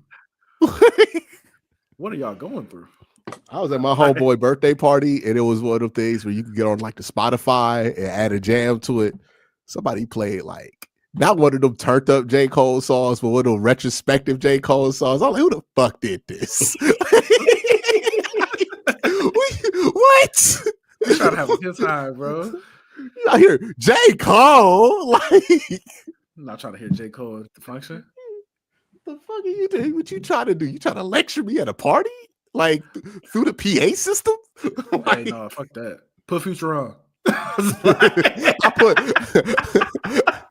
you joke. I put Wicked on. Right? I said fuck that shit. Put on Wicked. I'm like, you know what? What are you doing? No. Please play my goat. Thank you. Nah. I think somebody else tried to put SZA on. I'm like, these are not appropriate selections for this venue. Okay? What are we doing? What are we doing? What is going on, dog? You play SZA and J. Cole at a party? Like, it's ridiculous. This is ridiculous. Like the only SZA I want to hear is Luther. Okay. Like, hey man, when I tell you that song is crazy. Yeah. That song is nuts, bro. It's insane. I can't wait to see it perform live. All right. What's next on the docket here? We got All-Star Weekend. We talked about Shador. I think we got All-Star Weekend now, right? Yeah, we got All-Star Weekend. How did y'all feel about it? I want to ask, like, how did I feel about it? It was all right. I don't get invested in it. Like, I see people argue all the time about like the All-Star game needs to be better. I guess my hot take is this. I don't think the All-Star game's good. I don't think the All-Star game was ever really that good to begin with. And I really don't mind that it's not that good because I want these players to be rested and I want these players to be healthy. And I want the slightest possibility of that being like secure over like seeing them play a competitive exhibition game. Because I'm gonna be honest with you, most of what I do for All-Star Weekend, I wait till the events are done, I go through my day, and then I go on House of Highlights and I watch the 10-minute version. Like, I don't know how y'all do All-Star Weekend. I don't know if you actually like sit down and watch this shit. But for me, I'm like, oh, okay. Terrell Owens got 18 in the celebrity game. Let me go watch some highlights on my phone. But I'm not really that into All-Star Weekend. And even if the games were competitive, I don't see myself ever getting into All-Star Weekend. Like, I don't think it's an issue of it needs to be better. I think it's just like, it is what it is. Like, and it's not that deep. So I was there. I was in San Fran for the weekend. Had a really good time. I got like videos of like Tyler Hero doing stuff and like got to talk to Nick Young at a corporate event. I had a good time. Like, it was a really good time. Went to a party. It was a good time. Does Nick Young talk that slow in real life? Yes. But I will say this about Nick Young. Nick Young, cool. Like, he's cool as shit. And you never really know what you're gonna get with like quote unquote celebrities or like professional athletes. Mm-hmm. You never know what you're gonna get with people. He was cool as shit.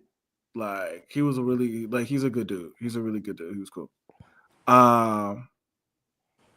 But yeah, man, I had a good time. But the thing was, like, now, is this your inner D-Lo hate shining through here, Cole? No, it's not. What 4 years of being angry at D-Lo has done to you? Did you see Nick Young and go, awesome guy? Like, no, he was like genuinely on him like that. No, genuinely, like, he was a good dude. Like, he's a good dude, genuinely. Helped me out with some stuff I was trying to do, and like, yeah, he's a good dude. But that's dope. I will say that I do think All-Star Weekend is it's not even about what's actually happening like on the court or anything like that anymore. It's just about like the corporate parties and like sponsor stuff. Like that's all it's really about now. Well, because I was watching the stuff. I was like watching the stuff from my hotel room on the TV because we had somebody else actually going in the building for stuff. Yeah, man, it would just look like it wasn't. I would argue that that's what the All-Star game has always been for, was these opportunities to say, hey, we're going to get the best players in our league all in one place. We're going to get them next to these sponsors, and we're going to find a way to foster and build these relationships. And then we'll do like a ceremonial game and some competitions to, make the public interested in it. But I feel like the function of having this All-Star game in the middle of the season like they do was always for that purpose. It was never really like, I don't think somebody came up with the All-Star game because they're like, look, man, we're going to have an amazing competition between the best players from both conferences to see who comes out on top. I think it was just a byproduct. Like the game has always been a byproduct of the larger corporate intention of All-Star Weekend, which is to build the brand of the NBA to be a little bit more profitable year by year by using the star powers of the players and finding a way to get an excuse to get that on television to build these guys' profile more so than it is about like any individual competition. I think that's kind of the problem though, because I think the issue, just talking to people and like seeing the discourse online and things like that, I think the NBA kind of has to decide like what they want this ultimately to be. Because I think like the actual basketball that was being played, especially on Sunday, like was actually not bad at all. Like I actually thought it was like that's some of the more competitive basketball that they've played in the All-Star game in a while. Cool. Yeah, I thought it was fine. But there was too much in between. Like it was like they did the TNT tribute, which I'm fine with. And those like Chuck and Shaq and Ernie and Kenny, they deserve their tribute. But why we ain't do that before the game or after the game? Why we ain't do that after the game? The presentation of the game, I get the criticism of it, right? From TNT, especially. There were some very questionable choices. Hey, look, man, I remember when Kevin Love lit it up on that open mic. Not Kevin Love, Kevin Hart lit it up on that open mic 10 years ago at the All-Star game. It was a fun moment. You remember watching that shit? He was roasting Kenny, Chuck. Yeah, man, my man ain't got the fastball like that no more. We still live? I think you guys close. Yeah, no, we still live. I'm still here. Yeah, he ain't got the fastball like that no more, right? Like Kevin Hart ain't got it like he used to, where he could just hit you with these jokes and make you crack up. It's just not his moment anymore. So having him on open mic commentary the whole night was a fucking disaster. And I'm saying this is somebody who still watches Kevin Hart movies and like enjoys them. Like this was not like, it was so awkward when he made that joke to Tyler Hero. Like about him being bored, and I was like, all right, man, you ain't got it. I know how it feels when you tell these jokes and nobody fucking with them. Like you ain't got it tonight, bro. Like just pass that mic and move on. Yeah, it's one of those. And I was just like, hey, man, a lot of people just want to see good basketball, just want to see fun basketball, just want to see basketball adjacent things at the All-Star game with the best players in the NBA. And we just didn't get enough of that. Like I think the one-on-one tournament idea that Rachel Nichols was talking about, I think that's a really good idea. She also brought us some bullshit. Like about making it the finals home court. That's such a stupid idea. Like honestly, y'all, I think it's a good idea. I think it's a good idea. I really do. I think it's a good idea. Right. Imagine getting the 1 seed in the East, and you can't even host a home court. You can't even host home court because it's. How do you even determine that though? Like, do you just go back to East West? Yeah, first of all, you have to go back to East West. And all the players. What if Luka shoots the West out the fucking home court? Listen. They said, even the players said that they want to go back to the East West. You know, they want to go back to East West. East West makes sense, right? Because it makes the most sense here, right? Like playing with these formats. I know people are bigging up the hockey thing, but it's like it's less of an all-star game. It's more of a competition between 4 countries. Exactly, and people bringing that up is so But annoying. you know, it's yeah, but we know why they're bringing it up. It's not because they have a honest take about basketball, right? Like it is for more nefarious reasons than that. But yeah, it's I will say this too. I think Adam Silver got to get away from this whole tournament thing that he be trying to do all the time. He liked him. He on the tournament bug. like the play-in, like he added the play-in, the league, the in-season tournament. Now he added the fucking tournament. Like, god damn, did he just find out about tournaments the last 2 years? Like, oh, this is good. Let me use it on everything. Like, now, see, this is where I draw the line with the tournament stuff. Like the play-in tournament, objective success for the NBA. Yes. Objective success. Like he was right. He was cooking with that one. In-season tournament, I'm not really there yet. The first one was successful because you had the Lakers in it. The one that your team won was successful. Yeah. Okay. I'm just saying, objectively, bro. Like for new things, you need the big market teams in there, like you do. Okay, perfect example. Who was in the most recent in-season tournament? It was the Milwaukee Bucks in Oklahoma City. Yeah, bro, that's not gonna get it done. Like, what's wrong with that? They're 2 small market teams. People don't care, bro. People don't care, Hugh. People don't care. You don't care about Giannis? You don't care about the Thunder? You don't care about... I didn't care. I never said I didn't care. I said people don't care. They don't. Okay, but like, should we care if other people care? Like, if you care, why ain't that enough? Should the league care? Yes, they should. Like the play-in tournament works because it's the postseason. Everybody cares about the playoffs. But I think the in-season tournament isn't really for the wider NBA audience. It's just some cool shit for people who really give a fuck about NBA basketball to get excited about. And that's where I'm like, I don't really think it matters if the rest of the public fucks with the ideal of the tournament. It's really for like people who got league pass and shit to really care about. No, but this is the thing though, bro. Like the play-in tournament serves a purpose, right? Like it's I mean, it's actually obvious. Yeah. In-season tournament don't really serve a purpose. It doesn't serve a purpose. Like it's just kind of there. A couple cool matchups in the middle of the NBA season. But this is the thing, though. The league needs to fund. The league, you have to make this shit matter somehow. Like you got to make this shit matter somehow for people to really buy into it. People buy into the play-in tournament because your team could be the 10th seed or the 9th seed, and you can make you can make the fucking conference finals. It's happened twice. Where playing teams have actually made the conference finals. It's a team in the play-in that made the finals. You know what I'm saying? Was it Jimmy both times? It was the Lakers. It was the Lakers, and then the Heat same year. It was some old motherfuckers both times. Yeah, you see what I'm saying? But it matters. You buy into it because you like, damn, man, we could be the 9th seed, but we could, we fuck around.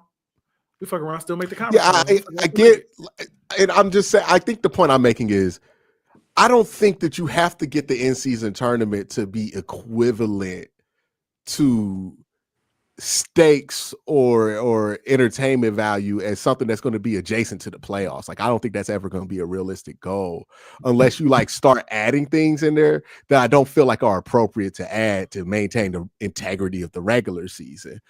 I think if you go do the in-season tournament, like it's just one of those things you have there. It's for bragging rights, and it's really like if you are an NBA fan and you really love and you want to see some like odd matchups that you might not see more than twice a year, because of how the schedule works, this is a way to see it. So like maybe the emphasis should be more like I get that they have to do it with these teams in the regular season.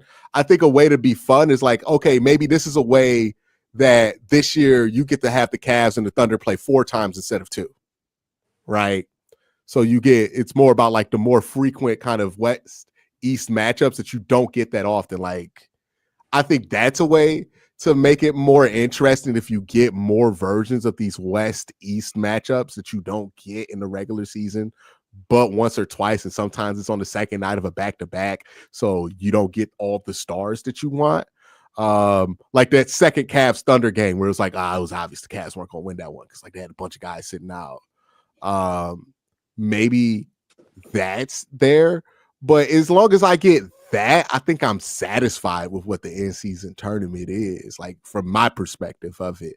I don't know what other people are wanting out of the in-season tournament, because like if your goal is to make it feel even close to the playoffs, it's always going to fall short because there's only one playoff, you know? I And you understand can't replicate that. You can't replicate that, but I do. But you can like make it so that you get some cool shit out of there being an in-season tournament. You gotta make this matter. You gotta make this matter a little bit more than it does. You know what I'm saying? Yeah. You gotta make it unique in a way that's like, oh, okay, we only go get this in the in-season tournament. So we need this. You feel what I'm saying? And for All-Star, bro, I feel like you just gotta go back to the basics, dog. Like go back to the basics for real. Like East-West, rookie, sophomore. You know what I'm saying? Like, come on, man. Like, let's get back to how this shit used to go. Stars in the dunk contest. Like, no disrespect to Mac McClung. These dudes, like, are these dudes scared? Are these dudes scared to be in the dunk contest now? Like, is that what it is? I don't think that they're scared. It's more of so that I feel like if they have a bad performance, you know how players are. They're going to look at social media. They're going to clown them for it, and that's going to motivate them to not do it. That's what I think. I don't even think it's that. I don't think the dunk contest that interesting. I don't know, man. Mac was doing some crazy shit. Yeah, because Mac got all that time to think about that shit. What Donovan Mitchell got time to think about? Like, he did it. He won it when he was young. Right? Well, I mean, like, what anchoring a team trying to win a championship Donovan Mitchell about to have time for? Hey, man, why we acting like them coming up with some dunks? It's the most exhausting thing in the world. When so many of your favorite NBA players have done this successfully and then won championships. When they were young? Well, wait, I don't think Jordan was in the dunk contest when he was winning championships, was he? It was like before. He was like doing that shit in the late 80s. Right, but it was before he. That's what I'm saying. Like, I don't think we need LeBron in the fucking dunk contest. I don't think LeBron was Dr. J. I think Dr. J was in one dunk contest. That's when it was new. But like, I do think if you're a young star, you should probably do it, right? Like, if you're known for like Ja Morant not being in the dunk contest is insane. What else is he doing? Zion not being in the Zion. Well, I mean, Zion ain't never healthy. I'm just saying, bro. It's ridiculous. It's ridiculous that they have not done it. Like, I get, like, especially like if you were more of a high flying, so like Anthony Edwards when he was younger should have done it once. Like, that's where I think the pressure is to do it. But I don't know. It's like I think there's been like 3 good dunk contests in my lifetime. It was a Blake Griffin, and then the Zach LaVine one. Both the Zach LaVine ones? Man, there's been more than 3. There's more than 3. Please it was Blake Griffin. Please respect Nate Robinson. I mean, I was all right. Oh, you hate. You hate. Everybody was just hyped because he's short and he dunked. Like, you hate. Oh man, it was all right. It was all right. I don't know. I've always found the 3-point competition much more entertaining. I mean, maybe it's always entertaining, no matter what. It's always entertaining. But did you see? Speaking of 101, hey, did any of y'all get to watch that Unrivaled 101 tournament? I didn't get to watch. I did not get to watch it. Oh, go on House of Highlights. They got all the highlights in each video. Like, you got a 15-minute video that's like round 1. Go watch that for 40 minutes. Just watch the whole tournament, all the highlights from all the games. I hope they have it as a supercut. It's on House of Highlights. It is worth it. Bro, that's what I'm saying. The NBA needs to do it. NBA needs to do a 1-on-1 tournament All-Star weekend. Has to do it. Y'all gotta watch that one. Look, Nafisa Collier, I was not familiar with your game before that 1-on-1 tournament. My apologies. Okay, you are one of the best 5 players in the WNBA. Like, yeah, go ahead, watch that. Wait, I did see Stewie get. Oh, Stewie got washed. I did see Stewie get cooked. Yeah, Stewie came out there like on some big sit because like Aaliyah Edwards sent a UConn grad, she's like, okay, not really going hard. Nah, dog, it was not going. That was not how they was trying to play. Okay, I saw a hard foul multiple hard fouls in that one-on-one tournament. What Courtney and Ryan Howard almost got hurt. I almost got mad watching that damn tournament. I'm about to hurt my best player. Like, it was a hard foul. I'm like, damn. No, go do yourself a favor and watch that shit. That was good. You ain't never gonna get that from the men's side because like they have way more incentive to go that hard for these one-on-one tournaments because it's part of driving eyes to the game. Whereas the NBA doesn't really like, they're not going to go that hard in the one-on-ones if the men did it. But yeah, the Unrivaled one-on-one tournament, if you have not watched it. No, I need James Harden. I need James Harden versus Giannis in a one-on-one tournament. That's what I think you should get done. You should just pair up people who don't like each other. I need Scotty Barnes, Evan Mobley. Oh, we need that. We need that. Oh yeah, Chet Wemby. Yeah. Dylan Brooks got to be in there somewhere. Like he got enough people don't like him. We need who we need. Who we need. You can't do Bron and Steph because that's not gonna work. Nah, they like each other. Nah. Yeah. Who go? You against need to bring Bron? Joakim Noah old ass. Oh no, you need Bron versus KD. Because KD gonna take it serious. Yeah, you need Bron KD gonna take it serious. Sure. You need KD in the contest. Period. Like just before you do everything, because KD's gonna be the one that sets the tone there, right? You definitely gotta have KD and Kyrie have to be in it. Here's the thing. Ooh, Kyrie versus Steph. Kyrie versus Steph. Here, somebody said Draymond, and look, you joke. Draymond and Rudy.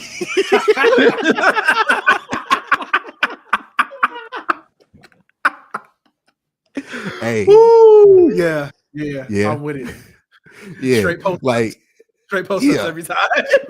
Trae Young versus his own teammates. Like Trae Young versus Luka. Who knows? Ooh, Trae Young versus Luka will be Trae Young versus Luka versus who traded him? Like, Nico Harrison. Nico Harrison, get out there, play defense. Like, no, that would be. One thing I did learn from that one-on-one tournament in Unrivaled, dog, them guards stand no chance. No chance at all. Like, they had some of the... Enrique was in there. She went up against a big. It was over with, big dog. Like, Enrique, the best one-on-one guard in the league, is just washed. I wonder if they would separate it from, like, guards and, like, bigs. Here's the thing. They don't. They should for ease of competition, but it's so much more entertaining when they just let everybody go at everybody. Because when you see a guard have to go one-on-one with a big, and you're like, wow, that's going to be difficult for them to win. Like, imagine Kyrie versus Giannis. I was thinking Trae Young. I was just thinking about Trae Young versus Giannis. Yeah. It's going to be a whole different game because all of a sudden you're going to see Giannis just stiff arm the fuck out of Kyrie, and that's going to be entertaining to watch.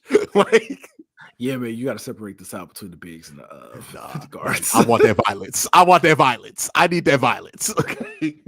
It would be funny though. It would be funny though to see it. Because you know what Kyrie gonna resort to? Hard fouls. Like, that's what you got to resort to. That's how you get the violence back. If it's just guards, they're gonna bullshit, take a bunch of step back threes. Nah. I need a big out there. It's like, nah, I'm not about to let you get off that line. Okay. It changes the dynamic. It changes the dynamic completely. Okay. Yeah, we need a one-on-one tournament in the league. One-on-one tournament, man. You get rid of the skills competition.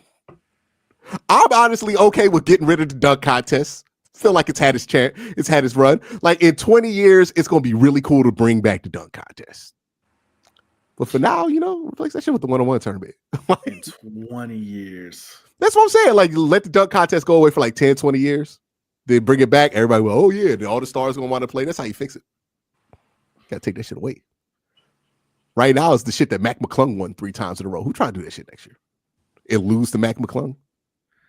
Who, by the way, did all of Blake Griffin's old dunks. Because I'm not the only one who noticed that, right? Was that a homage? Listen, his were better. Huh? No. His were better. Not. Yeah, he did Blake Griffin old dunks, and he did the Aaron Gordon dunks, right? They were much better when Blake and Aaron did them. Like, his jumping over the car was better than Blake's. His jumping over the car. Yeah, okay, yeah, he jumped over the car, but he's not 6'7", so like he doesn't. His legs weren't that long, so it was easier for him to get it clear. But like the little spinny on the fucking two-wheel thing, that was so much better when Aaron Gordon did it. Tell Aaron Gordon to come outside if you feel that way. I mean, that was a long time ago. He can still do some things. He still got bounce. He can still do it. Nah. We just going. He just tweeted yesterday. I still got some shit. Nah, man, sit down, brother. Like, him and Zach LaVine was like, they had their time. They had their time. Just let it die. I ain't trying to see Zach LaVine hit some. By the way, who let that motherfucker for the Chicago Bulls in? Oh, Matas? What's up? Yeah, that was sad. Okay. So I'm saying, man, you got to get some stars to go against Mac. Mac need real competition. You need somebody who can actually dunk to go up against Mac. Like, only one trying to win was Dog Castle. Hey, Castle had some good dunks too. Castle was dunking. He was trying. He was trying, bro. It was like, bro, it's level. He wasn't as creative, but Mac brought out stunts. He jumped. Let's be real. He get the 1 point white dude boost from being in the dunk contest because he could jump really high and shit. Be like, oh shit. But I think that Blake did those dunks better. Well, no, Blake didn't do the card jump. I'll give him that. The card jump was better. But the double tap, Blake did a better double tap. It's hard for me to say it's better because Mac is so much shorter than him. Yeah. And the level of elevation is still the level of elevation is still the same. Like Mac got up. Like ain't no doubt that the Mac got up there. Mac got hops. No doubt about that. I'm just saying. It looked cooler when Blake did it. Like, I don't know. It looked cooler when Blake did it. We forget how dope Blake was for a period of time. You know who never forgot how dope Blake was? Skip Bayless. All right, we got anything else to talk about with the All-Star? Let's just get to this. Yeah. Let's do that. Ray Rags with another one. He says PFF has Cam Ward at 19 and Sanders at 47 overall. I'm guessing that's ridiculous. That's ridiculous to me. That's nuts. I would put Cam at like 29 and then Shador at like 17. 17 feels about right for Shador. What was Teddy on his in that 2014 class? What did people have Teddy Bridgewater on the big board? I'm not sure. That's actually a good question. Yeah, because that was a hell of a draft class. Browns got the two worst players in that motherfucking first round. I can't believe it. Why we always got to bring it up? This is why. And it was like what we did not do was draft. I remember we were mad because we didn't draft Sammy Watkins. That wouldn't have been great either, but it would have been better. Okay, like, it certainly would have been better. That's how you know it's bad. Like, we really got away with the robbery of trading off Trent Richardson to get a first-round pick, and then we took Johnny Manziel with that pick.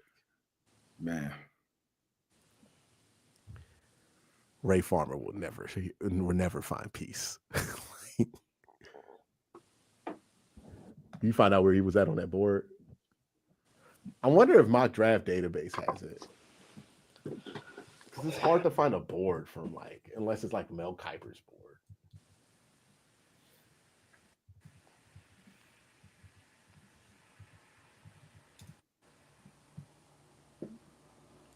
But yeah, I remember looking through this the other day, and they only got the 2016. But yeah, Teddy, I think he was like, it was weird with Teddy because Teddy was like the third overall pick at the end of the college football season, and then the fucking pre-draft just murdered him. Like it was brutal. Talking about his hands. Oh, he had them little hands. He was slight. He came in at like 215. He was shorter than people thought. It just was brutal too. Yeah, they was real mean to him. Yeah. I wonder what Teddy's career would have looked like if he never tore his ACL. I actually wonder what his career would have been like if the Browns took him, because I feel like he would have cooked with Kyle Shanahan. I feel like he might have actually got off with Kyle. Him or Derek Carr. If they would have took him or Derek Carr, I feel like them and Kyle that actually would have worked out well for the Browns. Derek Carr took so long to come together because I don't think he was good until like 2016, right? Ironically enough, Brown's quarterback coach was the quarterback coach for Derek Carr at that time, Billy Musgrave. But yeah, Teddy would have probably because Teddy was like a quick processor at the time. Now, not what he was when he was starting games for like Carolina later in his career. Like he used to get torn apart by them folks for not making the decision. But yeah, Teddy's one of them interesting enigmas, like because he just got brutalized by the pre-draft process. Let me look up it, and like his numbers weren't even that terrible, too. This is everybody was looking for a reason to be out on Teddy Bridgewater and to hype up Johnny Manziel that offseason. And that's why the hand size thing became super important. But like even the hand size, he had over 9-inch hands. Yeah, he don't got those Jalen Milrose. Yeah, he ain't got them Whopper Juniors. Kenny Pickett's, you know what I'm saying? Whopper. Yeah, he got them BK kids hands.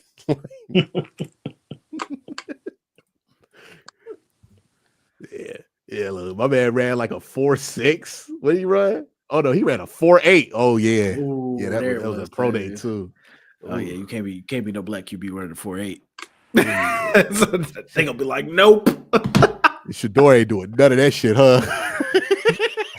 If Teddy ran a 4.78, dog, I know Shador run 4.85 at least.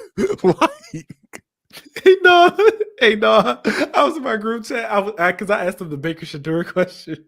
And somebody in my chat was like, "Hey, I'm gonna be real with y'all, dog. Baker probably faster than Shador." Without a doubt in my mind, faster at a heavier weight than Shador is right now. It's like, I hate to say it, but Baker probably faster than Shador is. And this is the thing, like when we talk about quarterback process, do you know how good a player has to be in college in order to be like a no doubt number 2 overall pick at the quarterback position? Baker Mayfield's one of the greatest quarterbacks to ever play for the University of Oklahoma. Hands down. Like a historic organization that has had so many NFL players come through. Baker Mayfield, one of the best players there. And even drafting him at 1 was seen as overdrafting Baker Mayfield. Man. Like, you gotta be so fucking good to be that level of pick and live up to it. And like, Baker never lived up to it. He still ain't lived up. He's just, if Baker were taken like 15th, nobody would talk about it. But like, since he's number 1 overall pick, hey, it's a problem. Yeah, man. Y'all want to see Baker's combine numbers? Let's guess which one Shador could surpass. Okay, so Baker Mayfield, 2018 combine, measured in at 6 foot 6 1/8 inch. So Shador's gonna be taller than him. Yeah. Shador's gonna be at least 6'1", 215 pounds. Baker was 215? Yeah, Baker was 215. I think Shador gonna be under that. That's 32-15 too. Wingspan, that does not matter. Arm length does not matter. 40-yard, 4.84. Oh, Baker ran a 4.84? Yeah.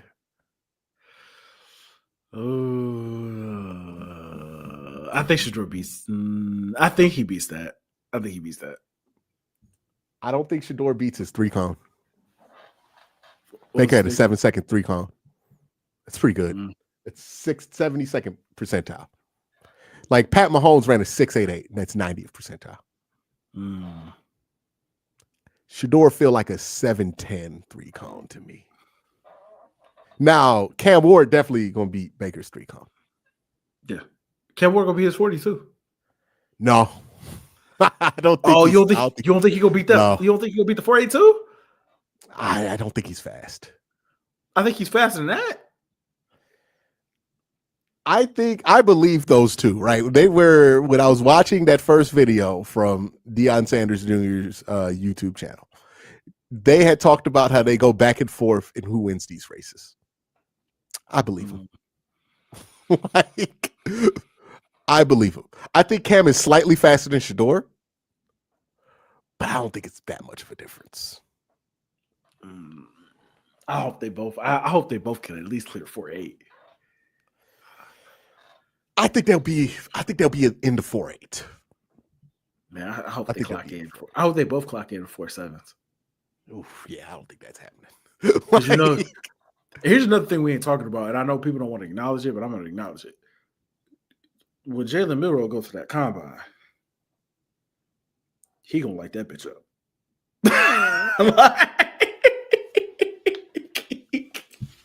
He's got hand size out the way. But that's the thing, though. He's got a measurable that just straight up goes against him. Yeah, straight up. So, like, I don't know how much he's going to get hyped up for that. Because, yeah, he's going to run 4.3. He going to run at least 4.4. He going to light that bitch up, bro. Mm-hmm. He'll light that bitch up. Yeah. I Especially really when he's throwing. When he throw at the combine, because you know they're going to have a gun. Yeah. That exit velocity was pretty good at the Senior Bowl. Yeah, they're going to be like, yeah. That's what. But you know what else they asked you to do at the Senior Bowl? I mean, at the combine, throw to wide receivers. Yeah, that's where it's gonna come crashing back down. That's where it's gonna come back to Kellen Mond. Okay. Or maybe not. Maybe he has a good day. He has a good day at the combine. We'll see. I have been a Jalen Milroe supporter. I have been somebody who is supportive of Jalen Milroe. And I still think that Jalen Milroe can have an NFL career if you are the second team that selects him, like not the team that drafts him. I'm telling you right now, he gonna go viral for at least 2 of them throws.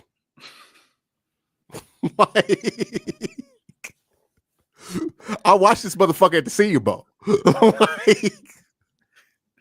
He gonna go viral for at least 2 of them throws. How bad was it at the Senior Bowl, Q? Hey man, the worst thing was it wasn't even that much worse than what everybody else was doing. But there were some moments where I'm like, well, yeah, this is why people don't believe in him. Like you don't have to search hard to find like this ain't Mr. Morale when I'm like wondering why Colb is not excited about Jalen Milroe. I'm like, nah, it's easy to see what he would dislike about Jalen, what would immediately turn him off. Like I am very aware of that. He does something like that every game. You're like, what the fuck was that throw? Like he got a lot of them throws that make you go, all right, man. Like what are you doing, dog? Yeah, like he threw one that just went straight to the dirt, like at the Senior Bowl. Yeah, too much of that when you watch. I watched that man miss. I watched this man miss a throw to the flat against Michigan in the ReliQuest Bowl. You remember that? Not just once, like 4 times. Well, I think Corey's got him charted as the worst under 10-yard thrower.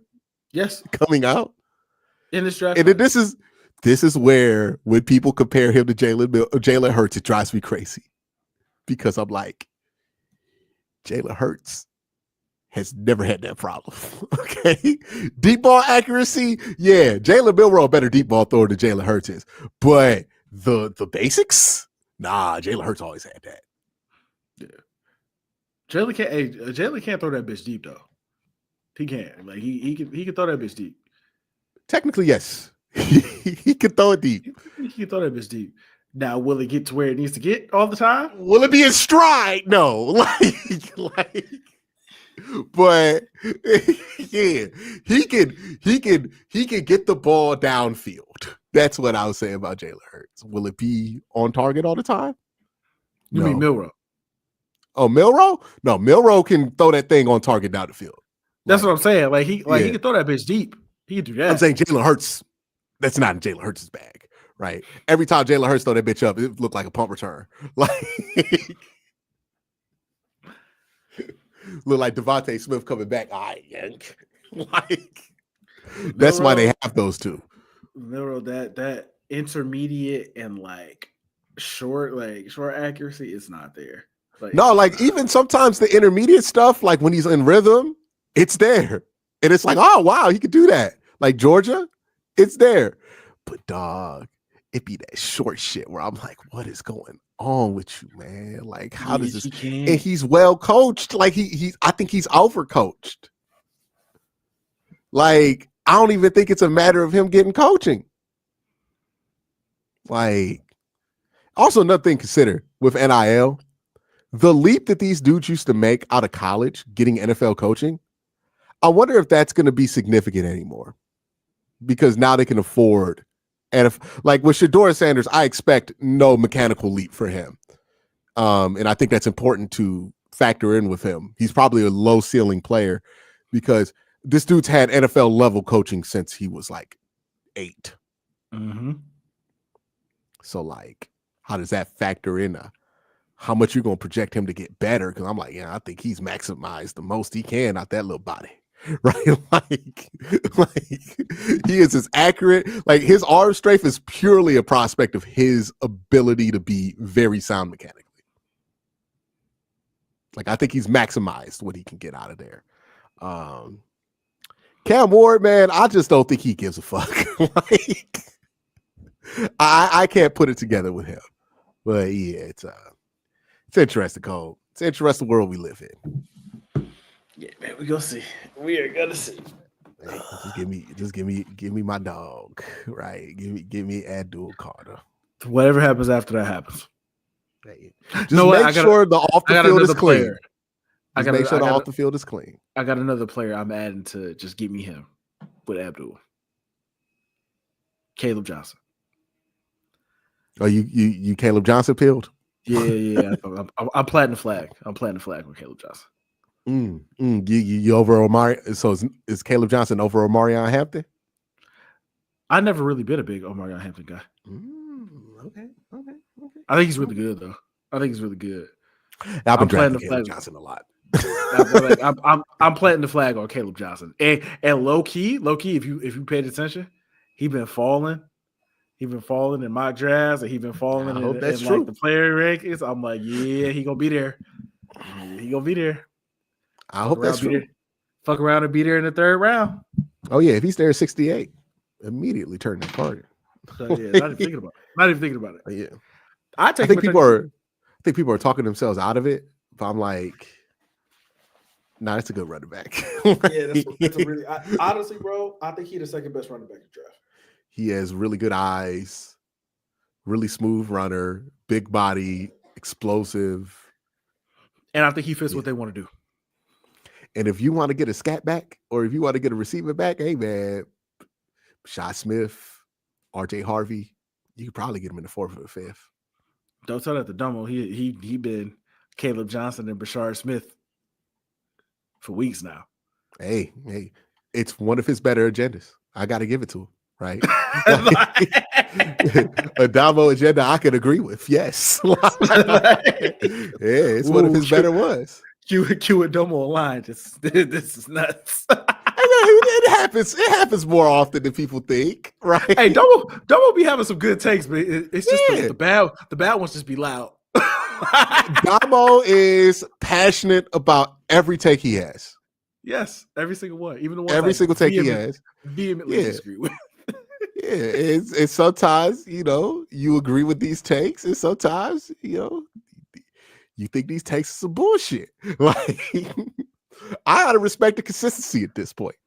Like, listen, but he always believes, and I can respect that. Hey, look, I can respect the man who believes in something, right? Like, willing to say it, even if he dead ass wrong. And look, the last few agendas I'm aware of haven't been that wrong. The last few agendas he's been on has been like he been on the Abdul thing forever. Mm-hmm. Mm-hmm. Even before the Browns were even in position to draft him.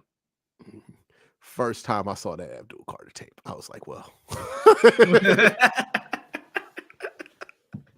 He was like, yep. That's the guy. That's the guy right there. Don't need to see anymore. We're good. 1 + 1 = what? Yep. Okay, let's do it. Like, pretty easy.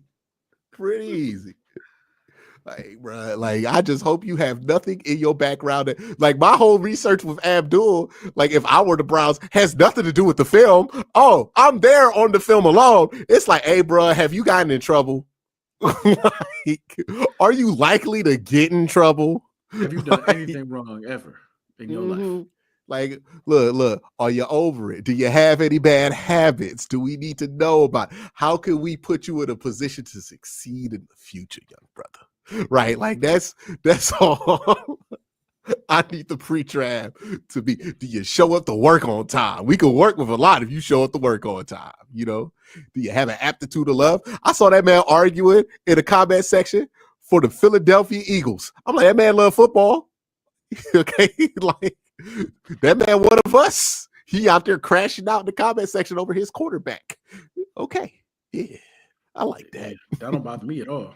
Hey, look, soldier. Not even a little bit. No, that encourages me. Like, because very likely the Browns are going to have a quarterback in here that needs to be defended. Okay, like he going to bat for Kirk. Yeah. Y'all not about to talk about my guy like that. Okay. Hold on. 1K Matra said, parentheses, Abdul has gotten in trouble. For what? What did he do? I do believe there is a DUI on his record somewhere in his college career. Cannot confirm, but I do believe there's a DUI at some point. Hey, man, I'm going to say something. No, Cole, you don't even got to say it out loud. I know what you I agree. I agree. I ain't gonna put you in that position where you say it out loud. Abdul doesn't have a DUI on his record. He was charged with a misdemeanor for assaulting a tow truck driver who was towing Carter's car for parking without a permit. He beat up the boot man? Yeah, bring that motherfucker on my team. Man, let's go. That is the hero America needs right now. Let's fucking go. Abdul Carter. Do we gotta trade out the one to get this motherfucker? Like, what? That's what he got in trouble. I thought it was a DUI. He just beat up the boot man. Hey, I just want to point out. He was accused of forcibly pulling the driver from his truck, throwing him to the ground, and not allowing him to get up, leaving the driver with a fractured rib. So I mean, that sounds like who I want on the defensive line. I want to point out how Q's literally stopped me from saying what he thought I was going to say. To scream at the top of his lungs. He beat up the boot man. Draft him now. Yeah. Hey, you don't understand, Colb. I live in Atlanta. The boot man is the mortal enemy of these three. You can park in your own apartment and that motherfucker gets you. And you got to pay $85 to have them take this bullshit off your car. Nah, Abdul, you all right with me, dog? You got nothing to explain. The boot man is anti-freedom. Listen, hey, I need y'all chat, please. If you're still watching, find out when we started talking about this, and please clip it. Please clip that. What? Somebody clip that. Dog, I'm supposed to be back. Oh yeah. We might post this on the channel. Hey, y'all ever watch Bernie Mac show? When Nessa spanked Jordan, and then Bernie Mac was like, "Oh, you spanked him good, right? You got it. You broke the skin. Yeah, I got him good. Yeah, that's how I feel. That's how I talk to him about that. Like, oh, you got him good, huh? You pulled that motherfucker out the truck. Hey, hey, threw caution to the wind. You know the boot man be strapped. Didn't care. Okay. Yeah. Please clip that one. Soldier. He beat up the boot man. Oh man. Oh yes. Towards the end of the pod too. Yeah. Number one draft pick on my board. I'm putting that shit in the pros. Okay. What? Could you imagine ownership being like, hey, yes, it's assault on this case. You mean when he beat up the goddamn boot man? Nah, send that fucking card in. What? It'd be crazy what make you be in on prospects. Man, that man is a hero. Okay. Oh man, Sean said some intangibles you just can't teach. You can't teach that. Yeah.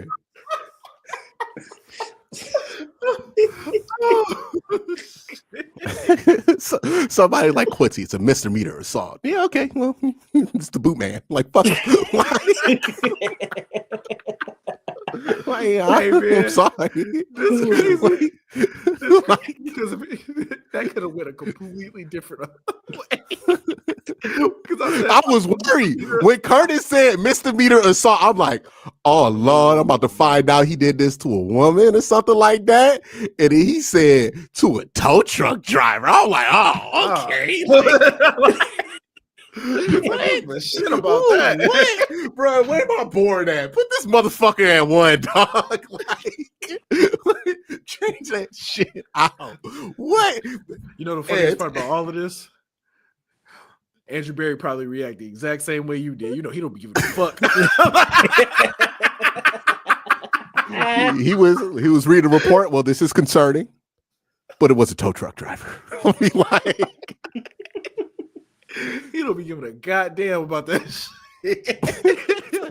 I know that shit made him a legend on Penn State campus. He came back to practice. You know, Abdul beat up the boot man. Yeah, broke that motherfucker's ribs. You know, somebody in the background was like, "Hey, good shit, bro," because that motherfucker got me last week. Hey, you know, an ass whooping deserved where everybody recorded. Okay, like it's just 8 people recording the ass whooping. Like, nah, he was out of pocket. Especially the boot man on campus. You know how boot man on campus is crazy, dog. You already paying $40K a semester for tuition, and they gonna try to take your shit. Nah, this America, you stand up for what's right. Okay, Abdul. Captain America, dog. Like, Captain America. Of my America. You call this man Captain America because he beat up the boot man? Yeah. Hey, I would have liked to do Captain America movie better if there was some beating up the boot man in it. Like, yeah, man. Nah. Boot man can't feel safe in my neighborhood. That's no. We are clipping and posting this. I'm sorry. Yeah. Hey. I bet nobody boots his shit in Berea. Okay.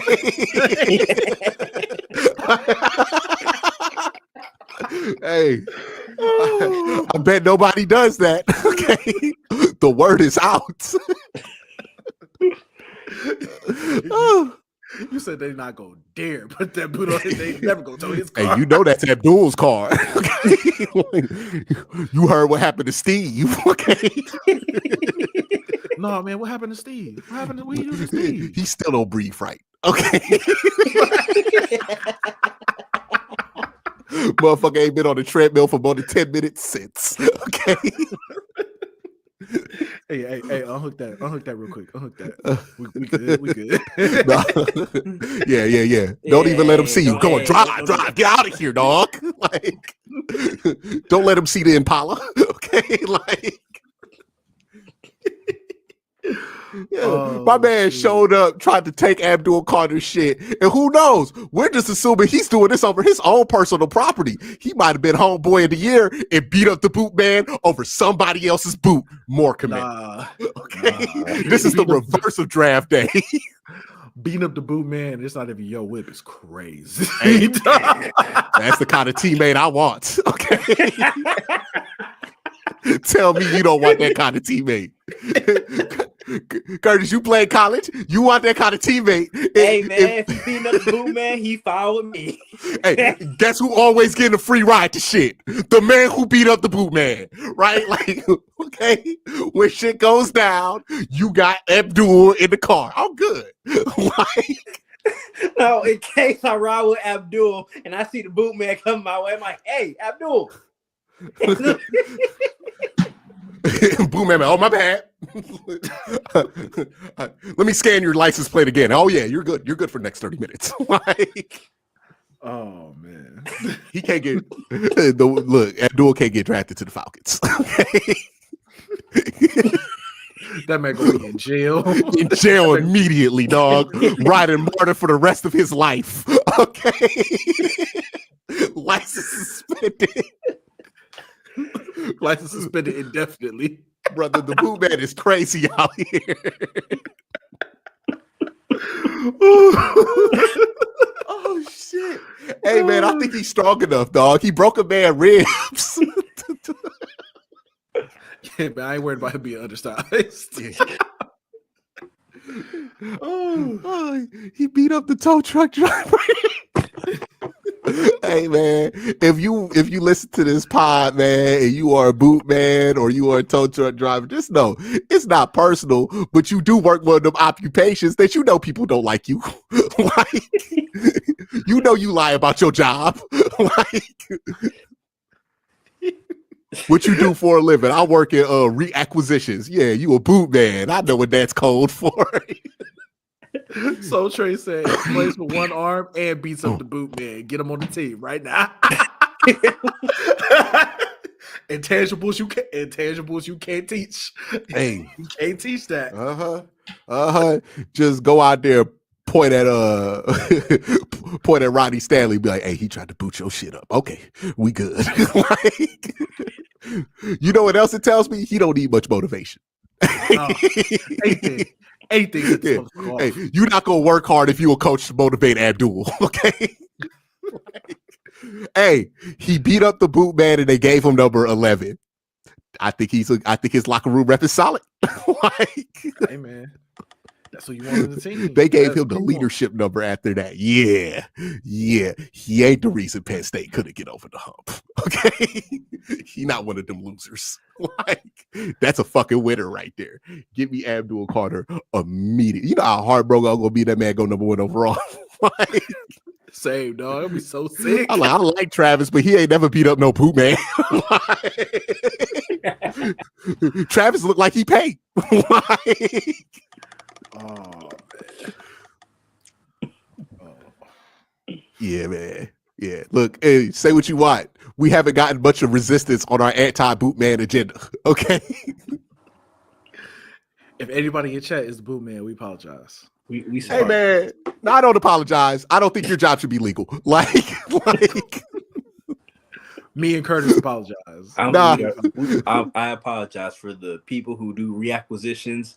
I am sorry. I deeply apologize. We do not. I want think you to be beat up by municipalities NFL should make players. it much harder for you to illegally put a lock on somebody else's property.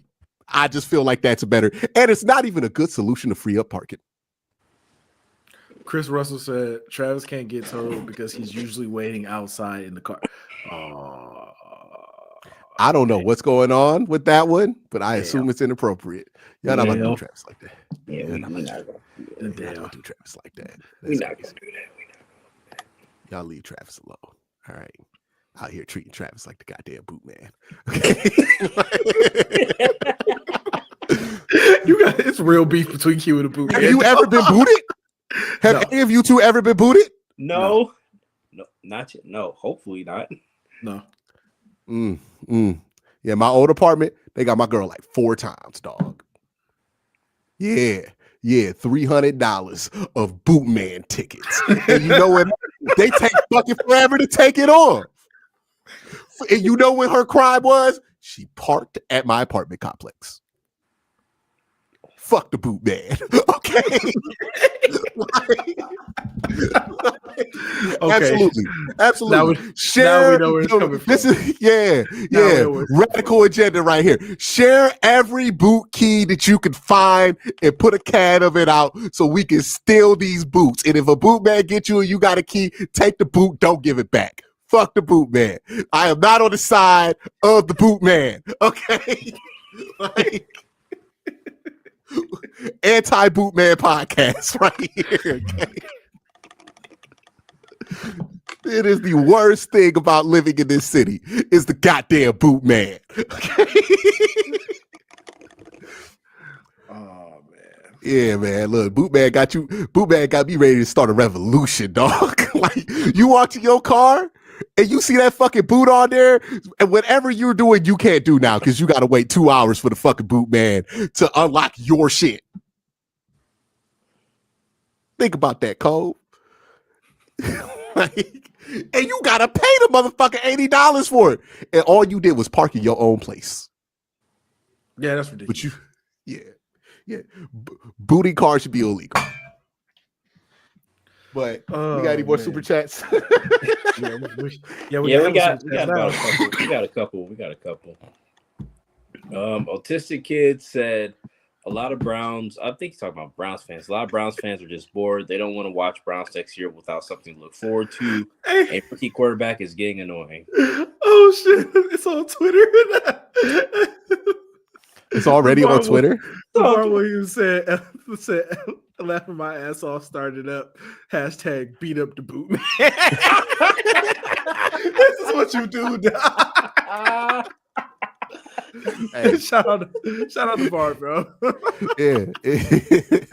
Look, anybody who's ever had to live under the oppression of the boot man understands why beating up the boot man ain't that bad.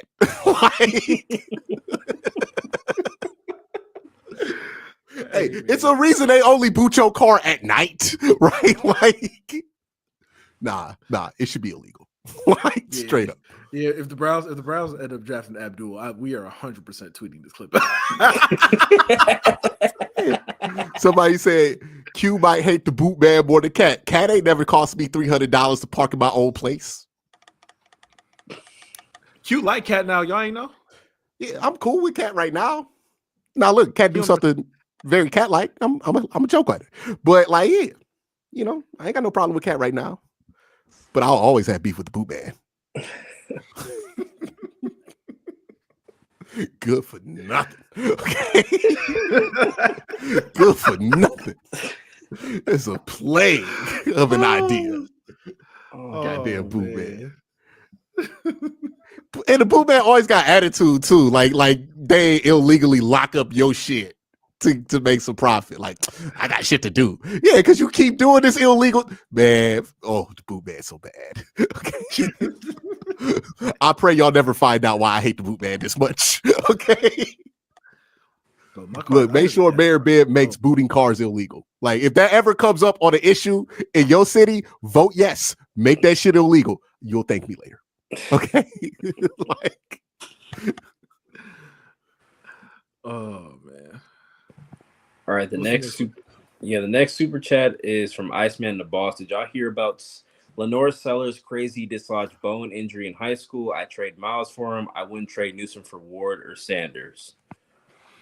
What bone injury do you know? Yeah, I just pulled this up. So I think this was when he was still in high school. So apparently he was supposed to hand the ball off to the running back on an option, but he held it thinking he could make a play. He was tackled by two linemen who landed both on his chest.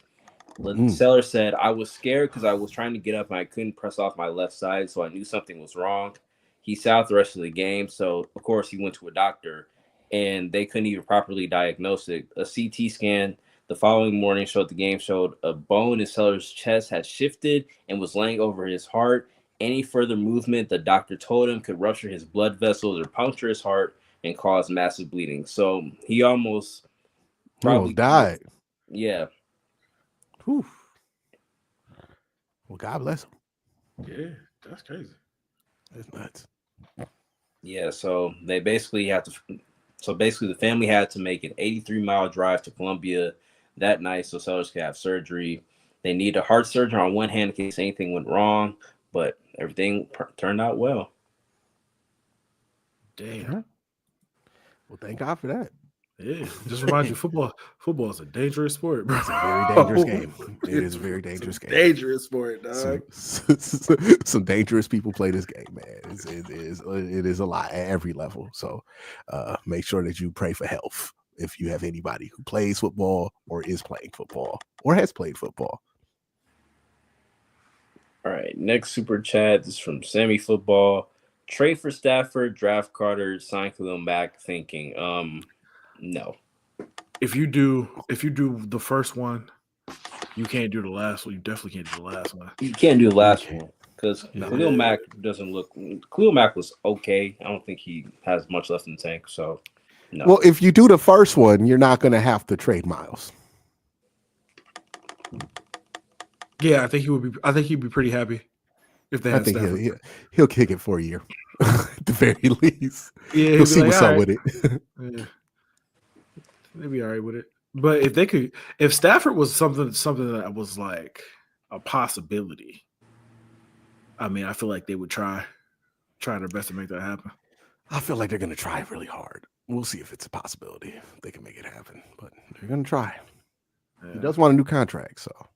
I heard things about Stafford. I heard things about Geno.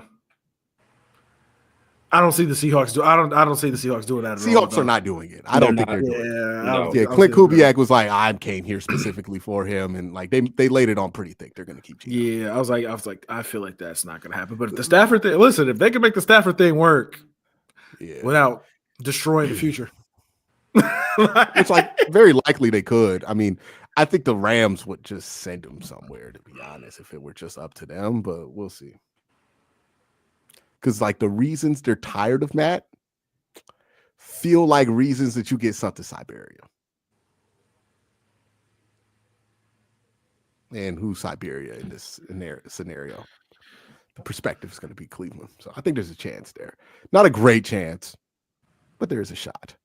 But yeah, you get Matt Stafford that magically helps you for the next year or two. You still got to figure out what you want to do quarterback long term, but you get some time. We got anything else?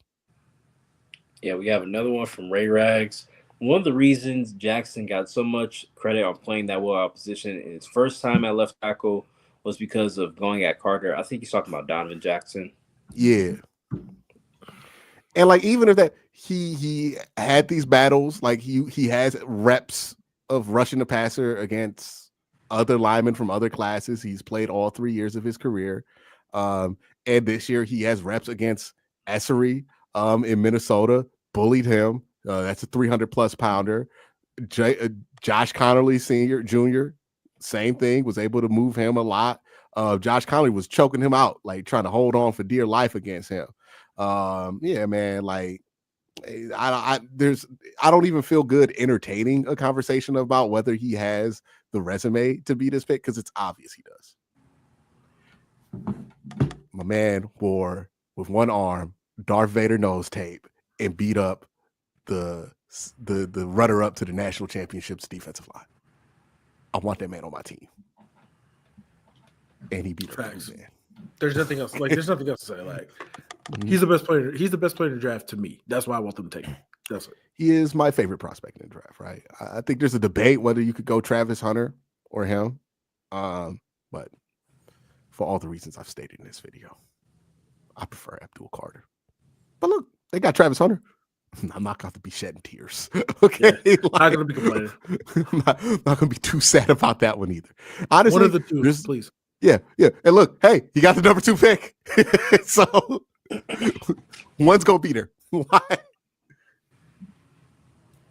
Like, I'll be mad for like 5 seconds if they take Abdul Carter, but as long as that card turned in, like, okay, we got Travis Hunter. Damn, they took my dog, but still got a dog. Would be good. Any other question? We got a couple more. We got 1, 2, 3, 4, 5, 6. We got about 6 left. This one's from Ray Rags. Drake immediately got accused of stealing so many things on this album. The cover idea was stolen, and Freddie Gibbs said he stole the rabbits and a $sign shit, so he couldn't even go one album without stealing something. Yeah, we're at the point where we're just gonna notice everything Drake does is similar to somebody else, though. Like, because the accusation is that he's not creative and that he's a theft. Every single thing he does, which he's been doing for a long time, which is like borrowing and having inspiration from other artists. He's always been pretty open about that. But now that it's become a larger point of scrutiny, we're just going to notice every bit that he does. I don't know. Like, I think we start to lean into some unfair criticisms, though, where we're like, it's just kind of like, it feels like it's just fuck Drake, right? Like oh, it feels like that, and I'm gonna be real with you. It just kind of is like that with some people. Like it's especially when these album numbers come back.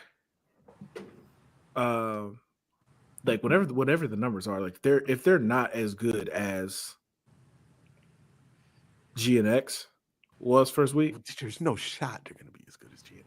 yeah, but like it's gonna be it's gonna get bad on the timeline.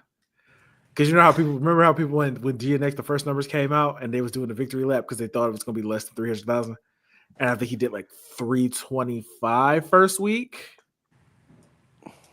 If Drake's numbers come in anywhere less than that, and if it's like significantly less than that, it's gonna be bad on the timeline.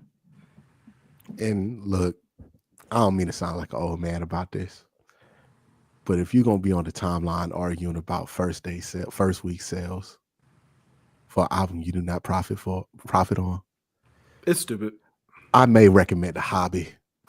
Like, may I recommend a hobby of just doing something the fuck else? I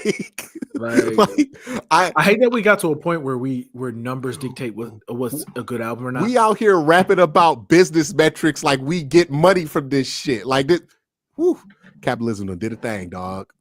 Like, got us arguing about who making more money like it matter. Whatever happened, I like this shit. I love Leon Thomas' album. I never thought about the album sales at all. Don't give a fuck how many people listen to it. I listen to it. It's dope. like I don't care. Yeah, I don't. We should stop looking at sales to validate our choices of enjoyment for entertainment. Just like I didn't care about Kendrick's first week sales. That shit is dope. That shit is fire. Well, 10 people could have listened to that shit. I'd be like, cool. Like, I fuck with them 10 people. Like, who cares? Who cares? Yeah. Just if you enjoy it, that should be enough. It should be enough. You don't need everybody else to buy the album and do that shit, right? You know, it should just be good enough that you enjoy the shit that you listen to. But yeah, don't go on the internet arguing about this shit. Look, GNX gonna blow the fuck out this album. Like sales wise, yeah, it's gonna be a blow. Wait, don't Kendrick got like 100 million active listeners on like Spotify or some shit or Apple? Yeah, 100 million, something like that. Yeah, man, this is his time. Drake's time was a few years ago. It's just not happening anymore like that for him. Hey, I'm about to show y'all something. Hold on. Can y'all see that? I see the picture. It's the Darth Vader one. What's the caption say? It says, when the boot man tries to boot your car. Hey. I'm telling you, it's people who understand. Okay. This gonna be one of the defining moments of this pod. Oh, don't let Abdul get drafted here, dog. And then he start whooping ass. Yeah. Look, Abdul get in there, brown and orange, get 4 sacks. We gonna be on the pod. Yeah, he saw the boot man out there.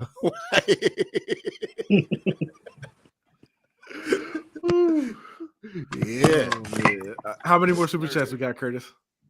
We got what? 1, 2, 3, 4, 5. We got a couple more. We can speed run them real quick. Let's do it. All right, Johannes. He says NBA standing predictions for rest of the season. Ooh, that's gonna be interesting. I think the East is kind of set for the most part. It feels like we're getting Cavs Celtics in the East, right? Yeah, it feels like. I mean, right now, let me actually look at the standings right now because Cavs are 1, Celtics are 2, Knicks are 3. I don't think that. I think the Milwaukee Bucks are 4. No, I think the Pacers are actually 4 right now. Yeah. The Pacers are actually the 4th seed in the East. Let me see. I'm gonna put it out there. I think we get Cavs Thunder. Okay, so Cavs 1, Celtics 2, Knicks 3, Pacers 4, Bucks 5, Pistons 6, Orlando 7th, Atlanta 8, Miami 9, Chicago 10. Okay, so it looks like we getting. I mean, the Cavs won Atlanta first round, especially because Jalen Johnson's out. Jalen Johnson's out the rest of the year. Hunter now plays for the Cleveland Cavaliers. So, yeah, George Niang have to play minutes. Yeah, and George Niang's gonna have to play like significant minutes. So hopefully the Cavs get Atlanta. Evan get Or 40 in that series. Orlando's been really bad this year since Paolo came back. Like, they've been really bad. They'll probably figure it out by then. Well, I don't know. Like, I genuinely don't know. So the only thing I see really flipping. Where's Detroit? Is Detroit in the play? Detroit's 6. They're 6. So they're out of the play. Just straight up. But shout out JB, man. I'm about to say, hey, JB, man, having the worst case for coach of the year and probably the best season he has had as a head coach. Yeah, like, he actually has a really strong coach of the year case, but he's not going to in a vacuum. Yeah, it's just like, hey, man, Kenny Atkins is definitely going to win this award. And 2, he coaches the team that fired you.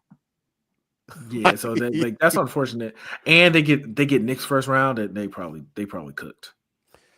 They probably cooked. Maybe a scrappy 5-game series or a 6-game series. Yeah, they're probably done. I'm not gonna lie, they're probably done. Yeah. Only thing that might don't usually fall apart at that point. Yeah, the only thing that might flip is like Indiana and Milwaukee might go back and forth between 4 and 5. I think that's Milwaukee pretty much probably takes 4. Yeah. They might go back and forth. Maybe, like, who knows? But the West is where it gets interesting. So, like, OKC is 1. They're going to stay at 1. Memphis is 2. Denver is 3. The Rockets are 4 right now, but that's only because they played more games than the Lakers. They have more losses than the Lakers right now. Dude, nobody wants a 2 seed in the West right now for whatever reason. like the Lakers every are team 5. that gets there drops it immediately. Yeah, the Lakers are 5, but they should really be 4. Clippers are 6. Lakers not being in the play-in is good for Oklahoma City. Yeah, because they no. But this is the thing though. Minnesota is 7th. Dallas is 8th. Dallas is literally only 8th because their entire team is hurt. Yeah, it's just like, are you going to depend on the health of some very unhealthy people? They don't. All their bigs got hurt. AD, Gafford, and Lively got hurt. Yeah, I just don't know if it's a good bet. Like, if you run into a healthy Dallas, it's a problem. I just don't think your odds of running into a healthy Dallas is like very likely. That's going to be what the interesting thing is, because and Dallas beat Oklahoma City 3 times this year. Mm-hmm. 2 of those times were without Luka, I believe. So if they get healthy, if they get healthy at the perfect time, if they get healthy like a month before the playoffs start, that's going to be the AC you don't want to play. Dallas, their next couple of games are home against the Pelicans, at Warriors, at Lakers, home against the Hornets, home against the Bucks, home against the Kings, at the Bucks, home against the Grizzlies, home against the Suns. Then they have a 2-game little stint against the Spurs post All-Star break. So they might be getting a few wins there. But they don't have a big, so I don't know how that's going to go. I just don't know how it's going to go. But if they can survive and just stay in if they're just in the conversation, if they stay in the play-in and they just get healthy, that's going to be the team that you hope doesn't make the playoffs. Because they got a shot. I can see that. See that, especially Kyrie, the experience there with AD, 2 champions, leading that team. It could be they could make something happen. I think I don't know. The West is such a crapshoot, but I'm just going to guess it's going to be Oklahoma City. When they get Chet back, did that happen already? Did they get Chet back? I feel like they got Chet back. They got him back. Got Chet back. They got Chet. So they're probably going to have a little bit of a dip, and then they're going to get Chet reacclimated. So they'll probably be strong by the end of the season as long as he stays healthy. I do wonder what that matchup looks like with the Cavs. I wish the Cavs could play the Lakers one more time just to see it in Oklahoma City one more time, because I'm I want to see what it looks like now with DeAndre Hunter on the Cavs and a healthy Chet. And also, they don't have to play George Niang anymore. Mm-hmm. Hey, and look, the Cavs have some interesting games at the end of these weeks, right? They play the New York Knicks on Friday, which is going to be locked in for that one on ESPN.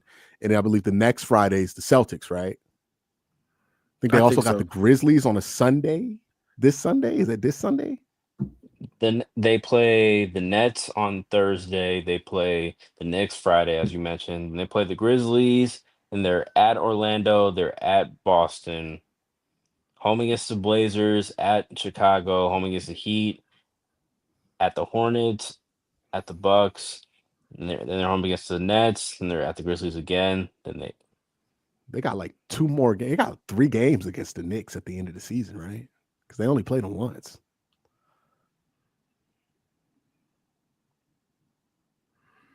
Yeah, man, it's gonna be. And I think the Cavs matchup with the Knicks is sneaky good for them.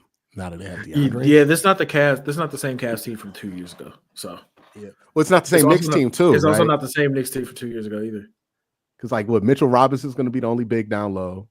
The Cavs can now, like, you could put Hunter on Cat if you needed to, or you can, like, if you're playing in staggered rotations, right, during the regular season.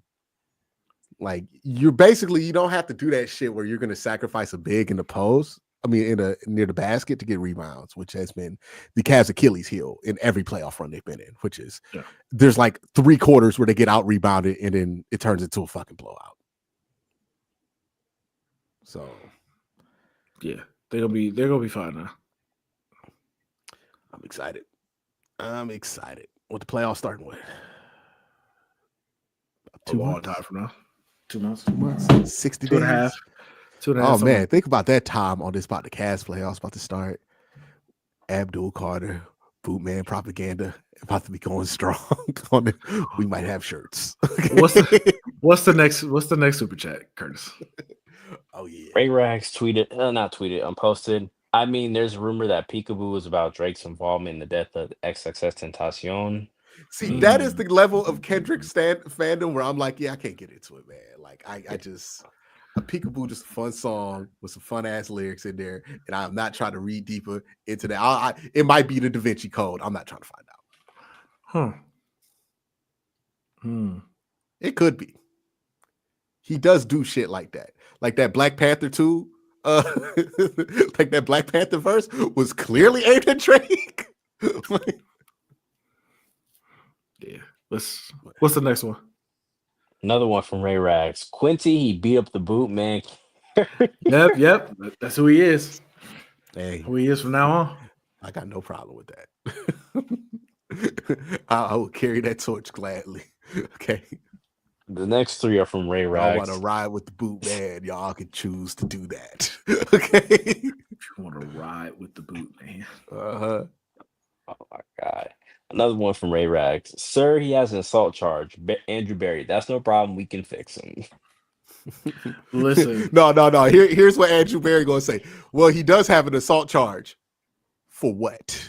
like more specifically, against whom? Mm-hmm. Look, because we could work with the assault charge. What nature? Well, like, what was it? What level are we talking here, right? It's like a misdemeanor 1. Like, did he go to jail? Like, yeah, now that I know that he has an assault charge, I am like 95% sure Andrew Berry's drafting. Yeah. Hey, look, man, if he had like an assault charge for something that I found to be unreasonable, okay, yeah, I would understand not wanting to do this. But man, of all the charges on the belts of the people the Browns have brought in, this is the most acceptable. Like, straight, we brought in Antonio Callaway. Okay. Yeah. We brought in Deshaun Watson. How we drawing the line and beating up the boot man? I want to know. Listen, I feel like we're moving in the appropriate direction, at least. Hey, look, I think it makes up a great deal. But I think it makes a great deal of difference. The specific circumstances in which it was. And we don't even know if this was technically self-defense. Next super chat. All right, the next one is from Ray Rags. The last 2 are from Ray Rags. The driver grabbed a piece of metal and Abdul Carter still won the fight. It was self-defense.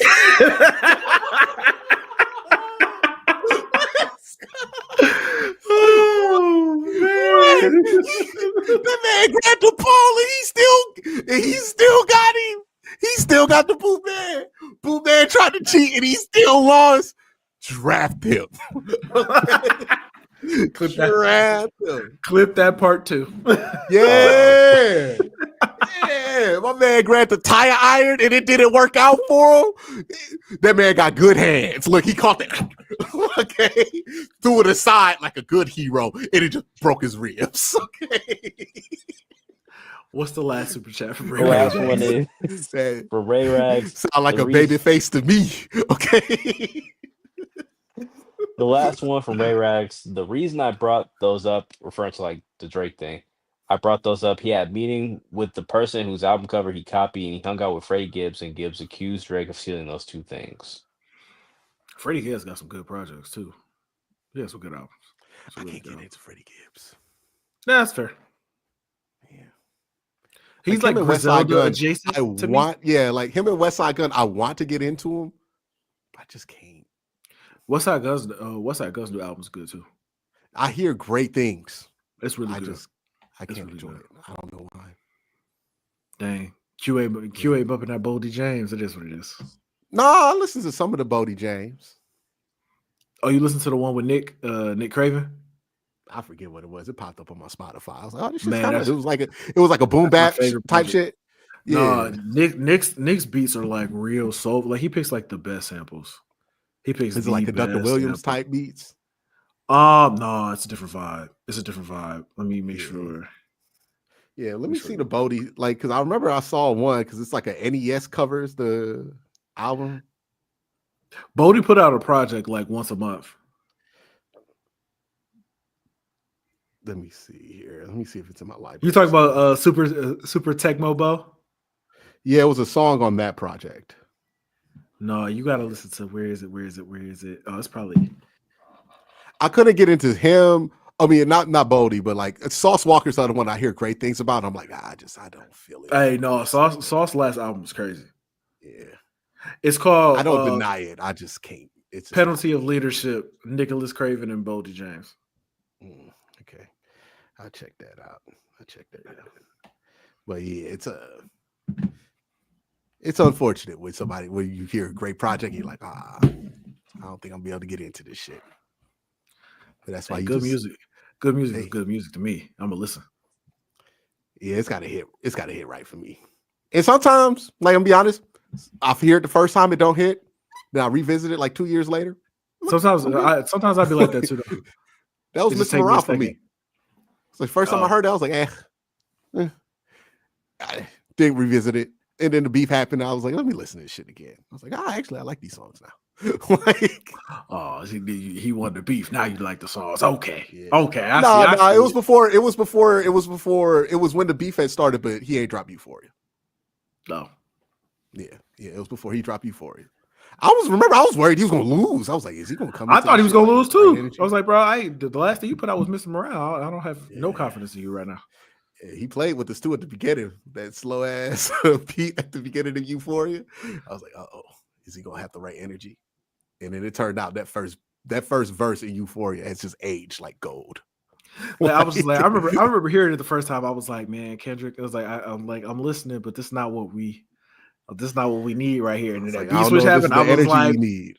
I was like, oh, okay, here we go. When he said Here we go. last time I shot me a Drake, the homie had told me to aim it this way. I didn't aim down low enough. Today, I tell you, I learned from those mistakes. I'm like, okay, we're here. Okay, it's about to start. Oh shit! Oh, he's coming for real.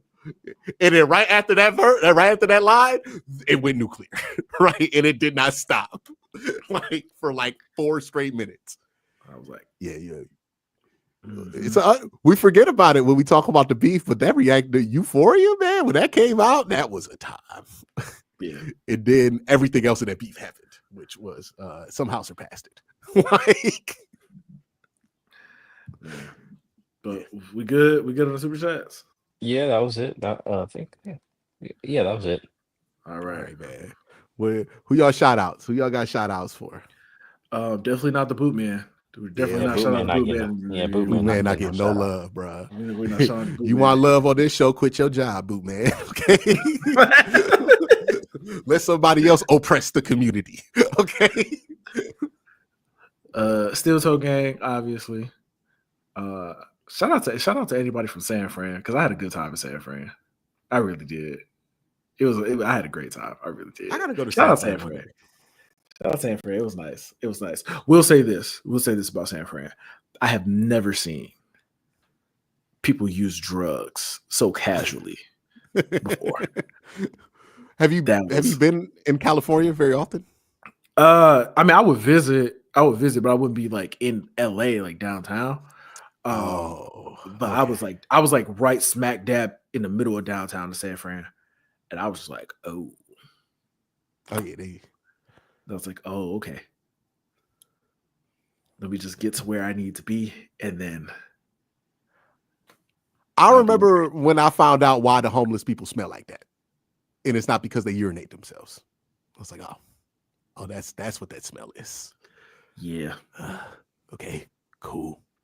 But yeah, I lived in LA for a year, so yeah, I know what you're talking about. It is culture shock. The West Coast is just so much different than like the Midwest and the East Coast and the South part of this country too. It really is. It feels like almost a different country, to be honest. Yeah, it feels like a different place for sure. It feels like for sure. But I had a good time. Like I had a really good time.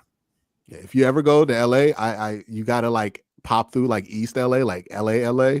Well, not too much East LA, but yeah, I popped through East LA a little bit because I'm like, I remember that was the first place I stayed when I moved to LA, and I thought I was in a different country because like it was a complete culture shock for me. I was like, well, this is different. Like I was in LA, but it's fun. Good food, good ass food. Yeah.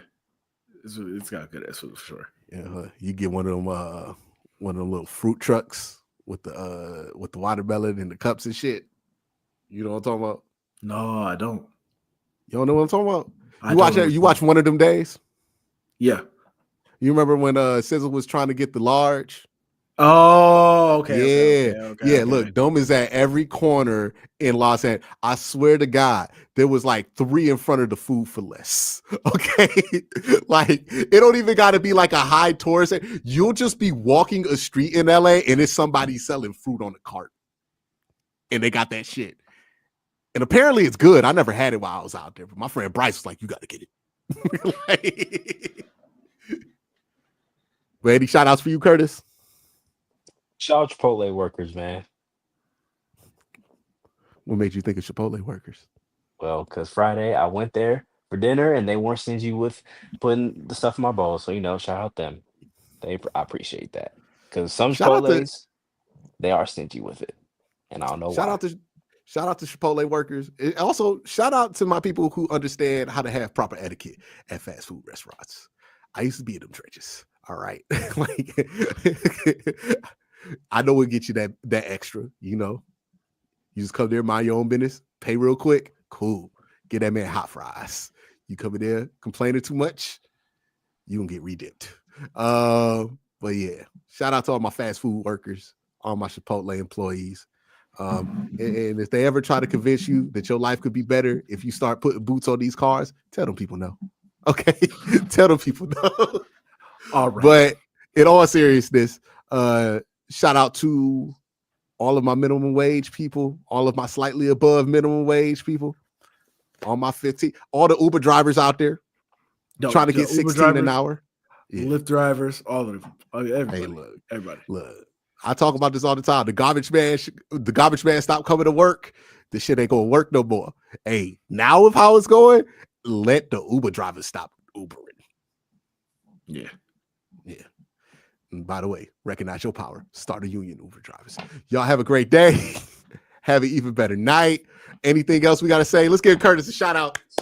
Go, Curtis. Clap it up for Curtis. We clap it up for Curtis. Yeah, Curtis. What's that hoodie? It's My Hero hoodie. It's a My Hero hoodie. Oh, what character's on there?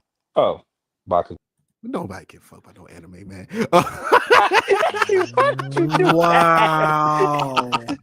Wow. I knew he was setting you up too. I knew he was trying to set you up. No shame. I knew he was trying to set you up too. I got him rendered. I saw him looking at I was like, I'm across him. I caught the ISO and everything.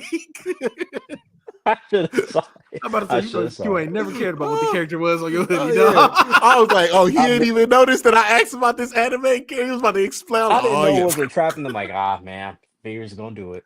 Look. Got you in the mesh. Okay. got you peeking at the backfield on the mesh, son.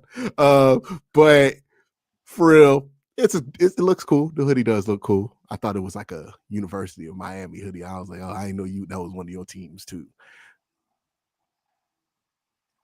The colors look orange. You're muted. But anything else, Cole? Nah, man, we're good. We're good.